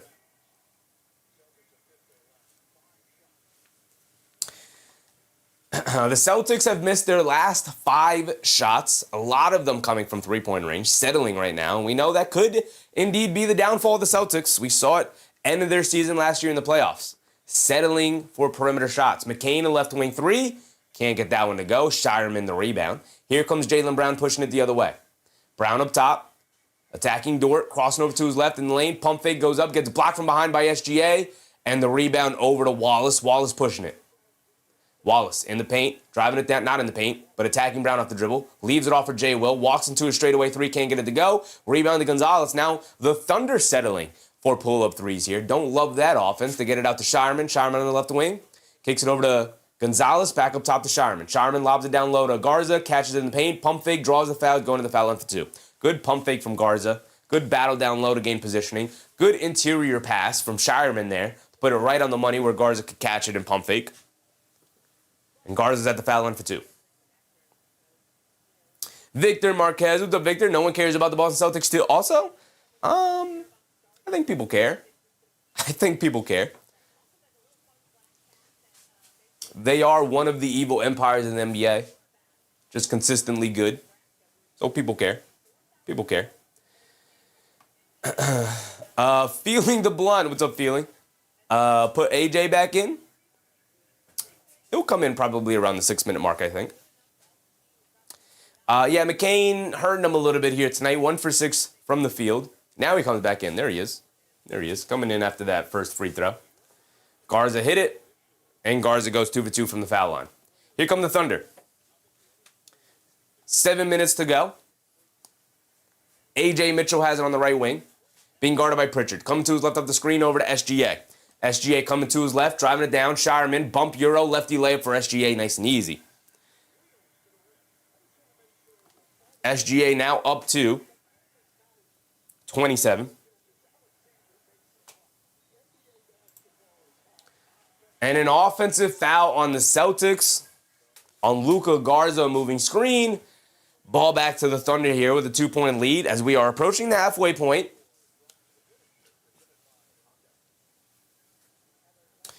Feeling said, come on, AJ, one more point. He'll probably get it.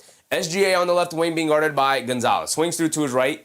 Down the lane, kicks it out. Wallace, wide open left corner three for him. Can't get it to go. Pritchard the rebound. And the Celtics catching a bit of a break on that one. A wide open three for Wallace. Pritchard has it up top. Crosses over to his left. Down the lane. Leaves it off for Shireman. Shireman gets it over, tries to get over to Brown, and Brown gets fouled by Dort. Gets pushed in the back there.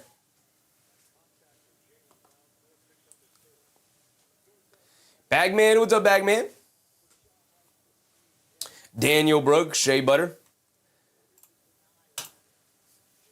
Butter, not a bad nickname for Shea. Butter would not be a bad nickname for Shea. Smooth like butter. Shea Butter. It's not a bad nickname. Hold on, I'm kind of liking it the more and more we talk about it. Garza kicks it out to Pritchard, gets it over to Brown. Brown coming to his left. Brown dancing with it. Sidestep left wing 3. Way off on that one. Ball knocked out of bounds off of J. Will. It'll remain here with the Celtics. A fresh 14. It hit the rim. It hit the rim. Should be 14. It did hit the rim. It's pretty obvious to me it hit the rim.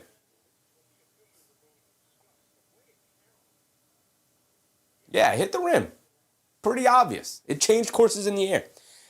John Flagg, what's up, John? Where's Derrick White? Derrick White is not playing tonight. Derrick White is out with a knee contusion. Shireman gets it over to Pritchard. They don't put time left on the clock. Pritchard knocks down the fall-away midi anyway, bailing them out at the end of the buzzer. If there is a buzzer about to go off, just give the ball to Pritchard. He's knocking it down every time. Tonight, we're tied at 91. Beautiful pass by A.J. Mitchell inside to the rolling J. Will, who catches it with one hand, throws it up and in, and draws the foul. So he's going to the foul line for one more. What a pass from Mitchell, but what an incredible catch and finish from J. Will there.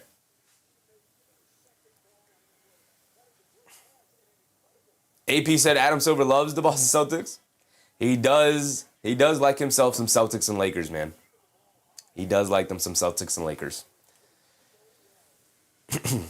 And some small markets. He loves himself some small markets. We're under 6 to go. We're past the halfway point.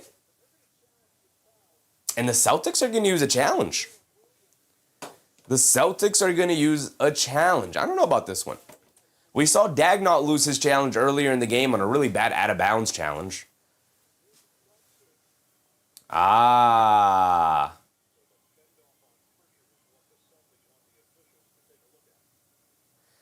So J. Will, on the replay that they just showed there, J. Will has a handful of Pritchard jersey as he's cutting to the rim with his hand up, looking for the pass.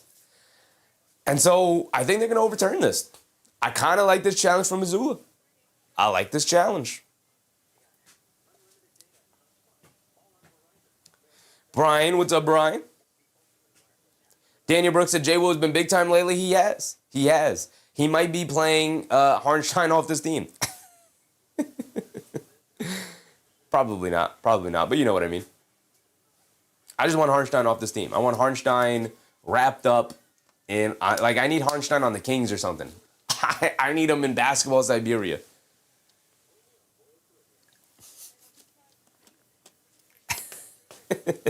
I need Hartenstein in basketball Siberia.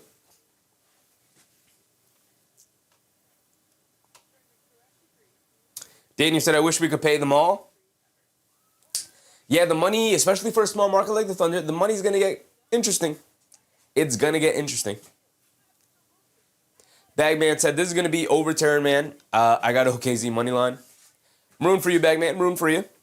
This will likely be overturned, like you said. Buzzer beater. What's up, buzzer beater? G4. Pritchard to get 5 more. Doubtful? He could get 5 more. He can get 5 more. It's possible. I wouldn't say doubtful. Possible. Brian said, keep Barnheiser. Love that beast. Barnheiser is interesting. He is interesting. He definitely has the size. Rookie contract. Yeah, I mean, they're going to keep Barnheiser. They'll continue to invest him in a little bit. Like, they'll probably put him on the Ousmane Dieng timeline. Right? Ousmane Dieng, who's now playing for the... who's now playing for the Milwaukee Bucks. The Thunder drafted him. Gave him, multiple opportunities, multiple years to develop. Ultimately didn't work out, so they moved on from him. But, they'll probably give him that timeline, see if he can make something out of himself. Rev said, can't believe some people thought Oklahoma would win by 7 points. I mean, they still could, brother. They still could. There's 6 minutes left in this game. They very well could. Let's get rid of some of this stuff over here. There we go. Don't need that anymore. Over here. You can keep that. And let's look at the that Nuggets-Spurs game. I assume the Nuggets pulled it off. They did 136-131. Good fight. Good fight. But back-to-back 40-point quarters. My goodness.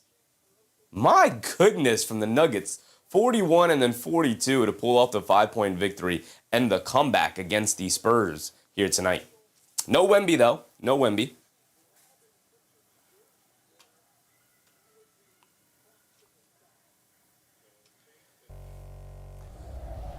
So it is an offensive foul. Take the 2 points off the board, and the Celtics have it up top. Tied at 91 again. Pritchard lobs it down low to Brown. Brown has it on the left wing, being guarded by Dort. Tagging along the baseline in the paint. Tries to leave it off inside the Queta. Ball gets knocked loose. Another turnover for Brown, his sixth. Here comes SGA. Blows past Gonzalez. Has it in the lane. Gets grabbed by Gonzalez, and a foul on Hugo Gonzalez. G4 said Celtics pull off the win. It would be a statement because no D White, no JT. Thoughts? Yeah, I mean, any victory against the reigning champs is going to be a statement. Both teams are missing very important, valuable key players. So,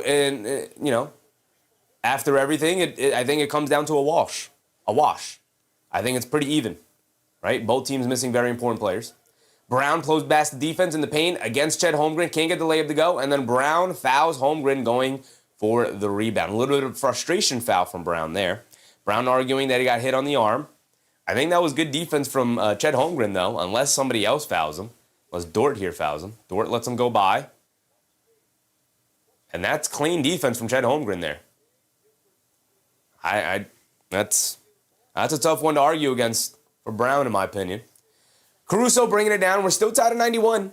The defense coming through for both sides now. A.J. Mitchell attacking to his left. Down the lane. He gets a wide open lane to the rim. Blows the layup, but he did get fouled. That's why he blew the layup. He got fouled. He's going to go to the foul line for 2 free throws. 5 minutes to go here.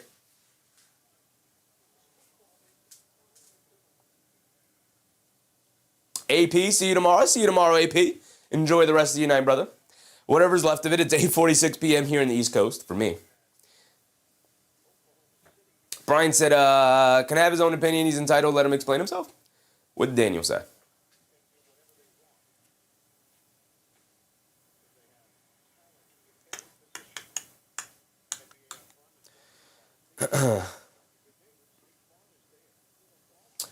Daniel said this is the Thunder. This Thunder team is the best in history. I mean, the numbers are there. There's an argument. I don't think it's a good one, but it's an argument you could make. Mitchell knocks down both of his free throws. Pritchard up top being guarded by Caruso. They get over to Queta. Queta gets it back to Pritchard. Pritchard coming to his right. Driving it down against Caruso in the lane. Hop steps, kicks it out to Brown. Brown puts up the three over Dort and draws the foul. Great job by Brown to put up the shot once Dort extends that arm, puts it on. So Brown gets the kick out pass on the wing, pump fakes, and Lou Dort, off the pump fake, thinks Brown is now going to put it on the floor and drive to his left as he's done all night. Instead, Brown puts up the pump fake, and as Dort comes to him and puts his arm out to guard against the drive, Brown immediately rises back up to shoot, knocks the arm of Dort to draw the foul, and he's at the foul line for 3 free throws. Excellent play from Jaylen Brown, who's probably saved that all night long. Because every time he's pump faked tonight, he is then driven left. And this time, he hits the pump fake. Dort drives, closes out, sees he's not going to shoot it, pump fakes it, as Brown brings the ball back down and looks like he might look to drive it there. That's when Dort extends the forearm to drive again to guard against the drive, and that's when Brown immediately rises back up for the shot and draws the foul on Dort, who is out of position. Brown knocks down the first 2. He's got one more coming. Goes 3 for 3 from the foul line on this trip. And Boston with a 1-point lead. Ooh, 2 points to the wrong side. My bad. There we go, and there we go. 93-94. A.J. Mitchell, right corner 3. Got it to go for A.J. Mitchell. He said, all right, kid. You got 3 the old-fashioned way. Watch me get 3 from the line. 96-94. Pritchard has it up top, being guarded by Caruso. Coming to his right. Dort switched onto him. Coming to his right off a Queta screen. And Dort sells the offensive foul on Queta. Queta leaning in a little bit on that screen. Dort sold it well. See the replay on it. Yeah, he definitely sold it well. It is an offensive foul, technically. But Dort sold it, made sure the official noticed. Hey, man, he's leaning into me. They get it over to SGA. High post, straight away. Settles for the mid-range jumper. Doesn't get it. No foul call. He wanted it. Caruso saves it out to Mitchell. Mitchell pump fakes. Over to Dort. Dort the three. Comes up short. Rebound to Queta. And gets it over to Brown. Brown bringing it down. Celtics down by 2. Under 4 minutes to go. Brown up top being guarded by Caruso. Brown calling for a screen, coming to his left off the Pritchard screen. He's got Mitchell switched onto him. He likes this matchup more. He blows past him in the lane. Floater. Can't get it to go. Queta battling on the glass. And Holmgren pulls it out. Here comes SGA walking it down the other way. SGA being guarded by Gonzalez. Coming to his left off the screen. SGA kicks it out. Caruso wide open three. Caruso way off as he hit the backboard. No rim. Pack out to SGA. 8 on their shot clock. SGA attacking to his right. Step back. Mid-range. Fall away. Got it to go. I mean, unguardable shot by SGA. Because if you close out too hard, he's hitting you with a pump fake, and then he's stepping through or drawing the foul.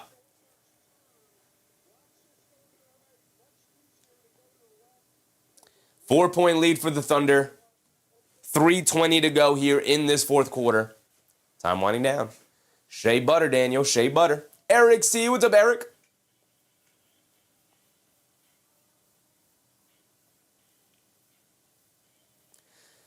Just got in, Eric. Just got in. It's been a good one tonight. It's been a very good one. A back and forth affair pretty much all night. Pretty much all night.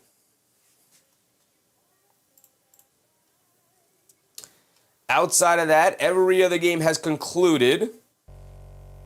The only other game we have left is the other late starting game, which started at 10, I believe, which is the Bulls taking on the Lakers here. Lakers now with a 10-point lead over the Bulls. The Bulls, like the Utah Jazz last night against the Knicks, will find a way to lose this game. They are definitely incentivized to tank here.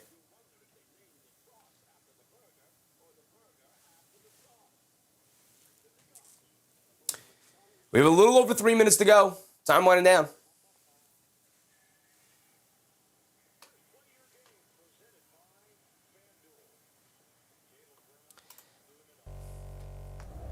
So far, Jaylen Brown tonight, 30 points, 5 boards, 7 assists. He does have 6 turnovers. Pritchard with 12. Need a little bit more from Pritchard. I would like a lot more from Pritchard, actually. Need Pritchard to get closer to 20 here. Here come the Celtics. Brown bringing it down. SGA with 31, 6, and 9 for him. Brown up top being guarded by Dort. Coming to his right off the Hauser screen. Gets it over to Hauser. Extra pass to Pritchard. Pritchard ran off the line. Takes the baseline. Inside the Queta. Queta steps through and gets fouled. I think by SGA there, and he'll reach it. Bruce Fowler. Appreciate you, Bruce. We will be live again tomorrow, of course, as the Knicks take on the Indiana Pacers in Indiana. It's going to be a tough one. It is going to be a tough one. Sierra, need a Celtics win. I'm rooting for you. Buzzer Beater said, need an OKC win. It would benefit the Knicks. Queta knocks down the first free throw. He's got another one coming. It would benefit the Knicks if the Thunder pulled this one off. And a timeout. A timeout for the Thunder here, I think.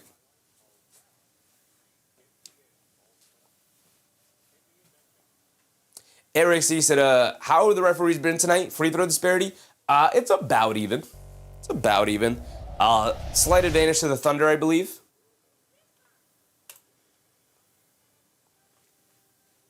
So it is 16 for 17. Actually, slight advantage to the Celtics. Celtics have taken 17 free throws, and they will have one more. They will end up taking 18 free throws here. They are 16 for 17 right now, whereas the Thunder are 11 for 15. So advantage actually to the Celtics tonight. It's been a pretty fair whistle. I don't think there have been too many calls that I've disagreed with here tonight. I think it's been very fair for both sides. Perfectly fine officiated game tonight. And also, so we went over this earlier in the third quarter, but now the Thunder are catching up in the possession battle here. I think a lot of it also has to do with turnovers. How many turnovers did the Celtics have tonight? We talked about Brown having 6 of them. 13 to 12, so about even in the turnover game as well. That's not turnovers, it's fast break points. Turnovers are up here. 13 to 12, so pretty even as well. I mean, it's a close game, so it's going to be even either way, right? A lot of these stats are going to be even all around. Nothing is going to point to one team over the other necessarily. Yeah, everything's pretty much even all around. Even the three-point shooting is becoming even. 13 makes to 11 makes. 32% to 26%. So, Christian Blay said, OKC kept us in this game, missing so many open threes. They did. They did. Celtics missed a couple of makeable threes as well, though. I think all things settled. Pretty even all around. Queta does knock down the second free throw. It's a 2-point game. 3 minutes to go here. SGA up top, being guarded by Brown. I like Brown taking the challenge of, like, I got SGA down the stretch here. A.J. Mitchell lobs it up to Holmgren. Holmgren has it against Shireman, backing him down, sees a double team, fall away baseline jumper, comes up well short. Excellent defense and good help from Queta to come over after Holmgren had positioning on Shireman there. Forced him to fall away instead of leaning in for a hook shot or something. Pritchard has it up top, being guarded by Mitchell. Pritchard coming to his left, off the screen from Brown. They're trying to get the matchup they want against Brown, for Brown. Brown has to go against Caruso. Mid-range pull-up jumper for Brown. Can't get it to go. Fight for the loose ball. Shireman ends up with it somehow. They get it over to Hauser, back to Pritchard, and Pritchard will slow it down.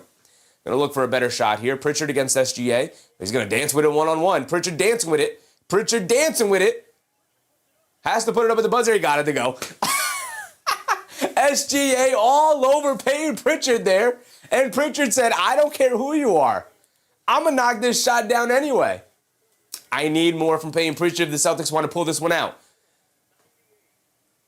They get it over to SGA's being guarded by Jaylen Brown. I love this from Brown. Brown said, I'll take the matchup. They kick it out. Caruso, wide open three. They've been giving it to him all night. Caruso obliges with the open three, and he can't make them pay as he misses it. The Celtics have gambled all night, giving wide open three to Alex Caruso, and he has struggled. We talked about his inconsistencies from the perimeter all night. And Pritchard up top dancing with it against Mitchell. Oh, he's dancing. Oh, guess to the foul line. The pull-up jumper can't get it to go. Caruso knocks the rebound out to Dort. And Dort hands it off to SGA. We're tied at 98 here. SGA was just in this position against the Nuggets, and he sent them home with a step-back three. He's got Jaylen Brown guarding him here. SGA crosses over to his right of the screen, snakes it back to his left hand, mid-range pull-up jumper, got it to go. Now that's good offense. But a part of me, just for the love of basketball, wants them to just clear it out. One-on-one to the end. Dance with it. They lob it over to Brown. Brown against Dort. Driving to his right, spins to his left, goes right through his chest, and he gets fouled by Dort. Are they in the bonus? They are in the bonus. 2 free throws for Jaylen Brown. Daniel Brooks, Shai time. He's just coming off the back-to-back step-back threes against the Nuggets to send them home. Trying to do the same against the Celtics here tonight. Celtics have better perimeter defenders available to them than the Nuggets did.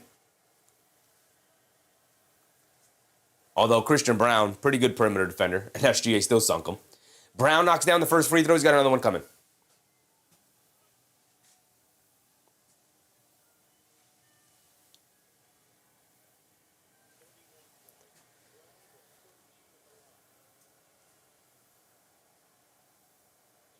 Brown knocks down both. Nice clutch free throw shooting from Jaylen Brown there.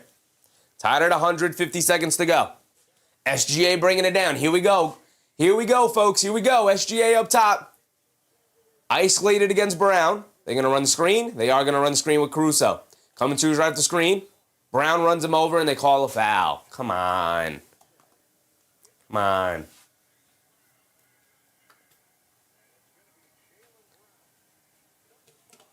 It's 5 fouls on Brown.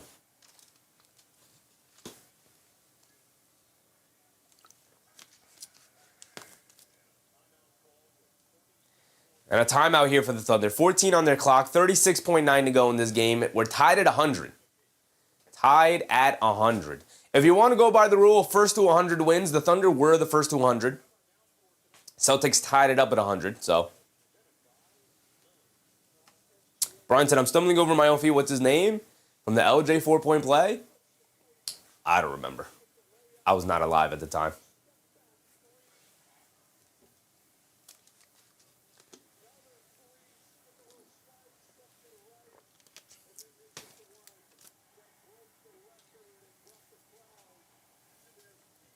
So 36 7 seconds to go. Tied at 100. Thunder will have the ball here. I love Jaylen Brown guarding SGA here because he hasn't been matched up with him all night. They put Shireman on him. They put Hugo Gonzalez on him. When push comes to shove, we're in the fourth quarter. I love Jaylen Brown going out of my way. I got him. I'm the guy. I got him. I love that. I love that. PG O'Hearn, what's up, PG? Seed Wheezy, what's up, Seed? Said, what's up, Said? They're going to try to get Brown out of here. They are indeed going to try and foul out Jaylen Brown, who now has 5 fouls.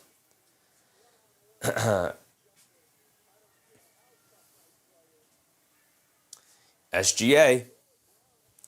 He is coming off a game, sending home the Denver Nuggets, trying to do the same against the Celtics here. They have the ball. Sam Cassell screaming at his teammates, screaming at his players. Coach Sam Cassell screaming at his players, stay down on the SGA pump fake. He's going to try to bait you into a foul here. SGA has it up top. Coming to his left of the screen. Shireman switched onto him. Crossing over to his right. Down the lane. Foul line. Pull-up jumper. Got it to go for SGA. And a timeout. Thunder lead by 2. Brown was out of the game, I think. Yeah, Brown was out of the game. I don't know about that one. I don't know about subbing him out of the game. I get maybe not wanting him to pick up a foul here because you're going to need him offensively. I would have just trusted my superstar player. Don't foul, guard him. I would have just trusted him. Right? I would have just trusted him. I don't love this. I don't love the caution, is my point. I don't love the caution. Right? How are you ever going to win anything if you don't take chances? I would have took the chance. I love the way Jaylen Brown took the challenge. Final 3 minutes of the game, he told everybody, clear out. I got SGA. I got the matchup. I would have just trusted the guy. I would have just trusted him. If he fouled out, unfortunately, he would have fouled out. But Christian said, this dude is unreal. SGA is way too efficient. Yeah, he's 13 for 18 tonight. Insane. Now, no Derrick White, no Tatum. But Brian said, terrible coaching. I mean, I get it. Because if Brown ends up picking up a foul here and sending SGA to the foul line, then he's fouled out, and you don't even have the opportunity to have your best player try and at least tie the game up. You knowing you're going to have at least one more offensive possession. So I get the caution. I just don't agree with it. I don't think it's terrible coaching. Shireman gets it into Brown. Brown has it up top, being guarded by Dort. Brown dancing with it, crosses over to his left, step back, pump fake, steps through, spins, fall away jumper over Dort. Got it to go for Jaylen Brown. Anything you can do, I can do better. Here comes OKC. They have a timeout. They elect not to use it. SGA has it up top. Brown guarding him. Here we go. Final 14 of the game. Get in the stands, Brown. Here we go. That's what I'm talking about. Wind down the time. One-on-one. No screens. Oh, they throw a double team. No double teams. They get it over to Caruso. A step back 3. He can't get it to go. Rebound to Chet Holmgren, who gets fouled. No double teams. What are you doing? Why? Chet Holmgren's going to go to the foul line for 2 free throws with 0.8 on the clock. Why? Why send the double team? Look, you forced a miss. So maybe that's why you send the double team. Anybody but Shai. Sure, I get that. Shai makes the correct pass. Caruso wide open in the left corner for a 3. He's been missing it all night. They continue to dare him to shoot it. Caruso is now 3 for 11 from the field. I believe he's only hit 1 3 tonight, his first. Why bring the double team? Chet Holmgren at the foul line, rattles in the first one. Holmgren can knock down this free throw. Holmgren can knock down this free throw and effectively end the game. The Celtics have a timeout, so he has to make this free throw. Has to.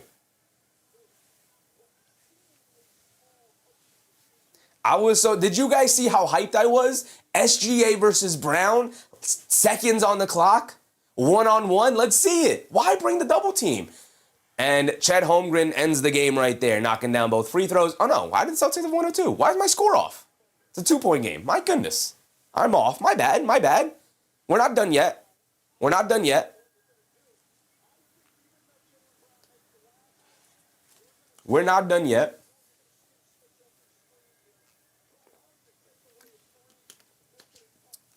Joe Kent said, miss the free throw. You don't want to miss the free throw. They have a timeout.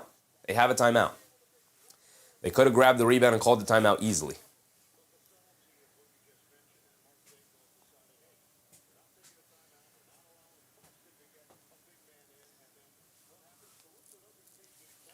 Shooting God basketball said game is rigged. Game's not rigged. I hate that double team. That may literally just ruin the night for me. Why bring a double team? Just trust your guy to get a defensive stop. Instead of playing the odds that Caruso, you gave up a wide open three. And I get it. Versus SGA, he just sent the Denver Nuggets home. I get it. Game not over yet though. 0.8 on the clock. Down by 2. You're likely going for the win here. I would go for the win. I'm not looking to play overtime in Oklahoma City here. I'm not looking to play overtime, no Tatum, no White. I'm looking to make or miss, we're going home, right? Miss it, we lose, we go home, don't matter. Played a tough game, it is what it is. Make it, we walk off. 0.8 on the clock, I'm going for the 3. Celtics, get it into Pritchard, fires up the 3, line me up. Comes up short, throws up the air ball. It was right on line, but he came up short with it, and that's going to end it. 104 to 102, okay. I like the shot, though. I like the shot. It was a deep one, but, with 0.8 on the clock, all you had available to you was the catch and shoot. Good game, except for that final play. Really going to end my night. I'm gonna be thinking about it all night till I fall asleep. Can't believe that. But that's going to end it. What an incredible duel. I loved it. 34-7 for Brown, 35-9 for SGA. Both teams played well. Both teams played hard. Both teams hampered by injuries, but it came out to a wash at the end to me. No J-Dub, no Hartenstein, no Tatum, no White for the Celtics. And I thought it was a really good game down the stretch. I liked it. Now, we have tomorrow's slate. Unfortunately, we go from this incredible game, 2 heavyweights throwing haymakers against each other, to tomorrow we have the Knicks versus Pacers. And the most inconsistent team taking on a tanking team. Although I'll say this as advertisement for this game, the Pacers always get up to play the Knicks. So it should be a great game. It should end up being a great game. So I'm kind of looking forward to it. Hopefully the Knicks can handle business this time against the Pacers. But the Pacers always love to rain on the Knicks parade, and they're very good at it. So I would expect the Pacers had a bunch of players missing from their game today. It is the second night of a back-to-back for the Pacers tomorrow. But they had a bunch of players out today against the Suns, I believe, right? We checked this earlier. And they started Walker. Zubac had his season debut. His team debut with the Pacers here, right? His first game with the Pacers. Ethan Thompson, Andrew Nembhard, Kobe Brown in the starting lineup. So Nembhard and Walker are pretty much the only 2 normal starters for them. Although with, Neesmith, maybe Neesmith will be back, whatever. No Toppin, no Siakam. As a matter of fact, not the Suns. I wanted to go to the Pacers. As a matter of fact, we go to the Pacers, go to the injuries. Toppin, I believe, is available, and this is just an injury management thing. You could let me know, Brian. Ethan Thompson threw him the first shot. That was nice. TJ McConnell's been out for a while, as far as I understand it. Let me know, Brian, who is resting, who's out for tanking reasons tonight, and who will be available tomorrow. Because my assumption is we will see Toppin, we will see McConnell, we will see Neesmith, and we will see Siakam tomorrow. Maybe Nembhard gets the night off, but we know Nembhard loves the matchup against Brunson, so probably not. We'll probably see Nembhard tomorrow. I assume all of these guys are playing tomorrow. I mean, they don't even give detailed explanations as to why they're out, and they usually do. They just say Siakam knee. They just say Neesmith ankle. McConnell hamstring. The hamstring's different, so I trust that one. And he's missed a couple of games. Toppin, foot. And I know he had the bad foot injury, but he's been back. He's played. So I'm expecting a dogfight tomorrow against the Indiana Pacers, unfortunately, for the New York Knicks, who also have Josh Hart and Karl Anthony Towns questionable. So we, of course, will go over all of that tomorrow. The Lakers have effectively blown this one over the Bulls. So we've gone around the league. We've seen what's gone on. Pacers will win tomorrow, just know that. I'm not even going to doubt you, Brian. I'm not even going to doubt you. The Knicks, who knows what version of the Knicks we're going to get tomorrow, Brian? Who knows? Cortland Hall, O to Austin, Daniel Dash, Brian Jacobs, of course, Ozahar. Thank you guys for hanging out with me here tonight. Thank you, everybody in the chat, for hanging out with me here tonight. But that's going to go ahead and wrap up our show. The Oklahoma City Thunder able to pull it off, a 104-102 victory. Celtics, Pritchard missed the long, deep three at the end there. And shout out to all of the channel members, whether you were gifted a membership or you decided to become a member all on your own. I appreciate your support nonetheless. Shout out to everybody in the chat tonight for supporting this game here tonight. Celtics in the Thunder throwing haymakers at each other. It was a fun one. It was a fun one. But we'll do it all over again tomorrow, of course, as the Knicks take on the Pacers. 7:30 tip-off time, so we'll be live at 7, as usual, for the pregame rundown. And with that being said, remember to brush deep for bed, stay hydrated, and I'll catch you guys in the next one. Good night, everybody. Bye!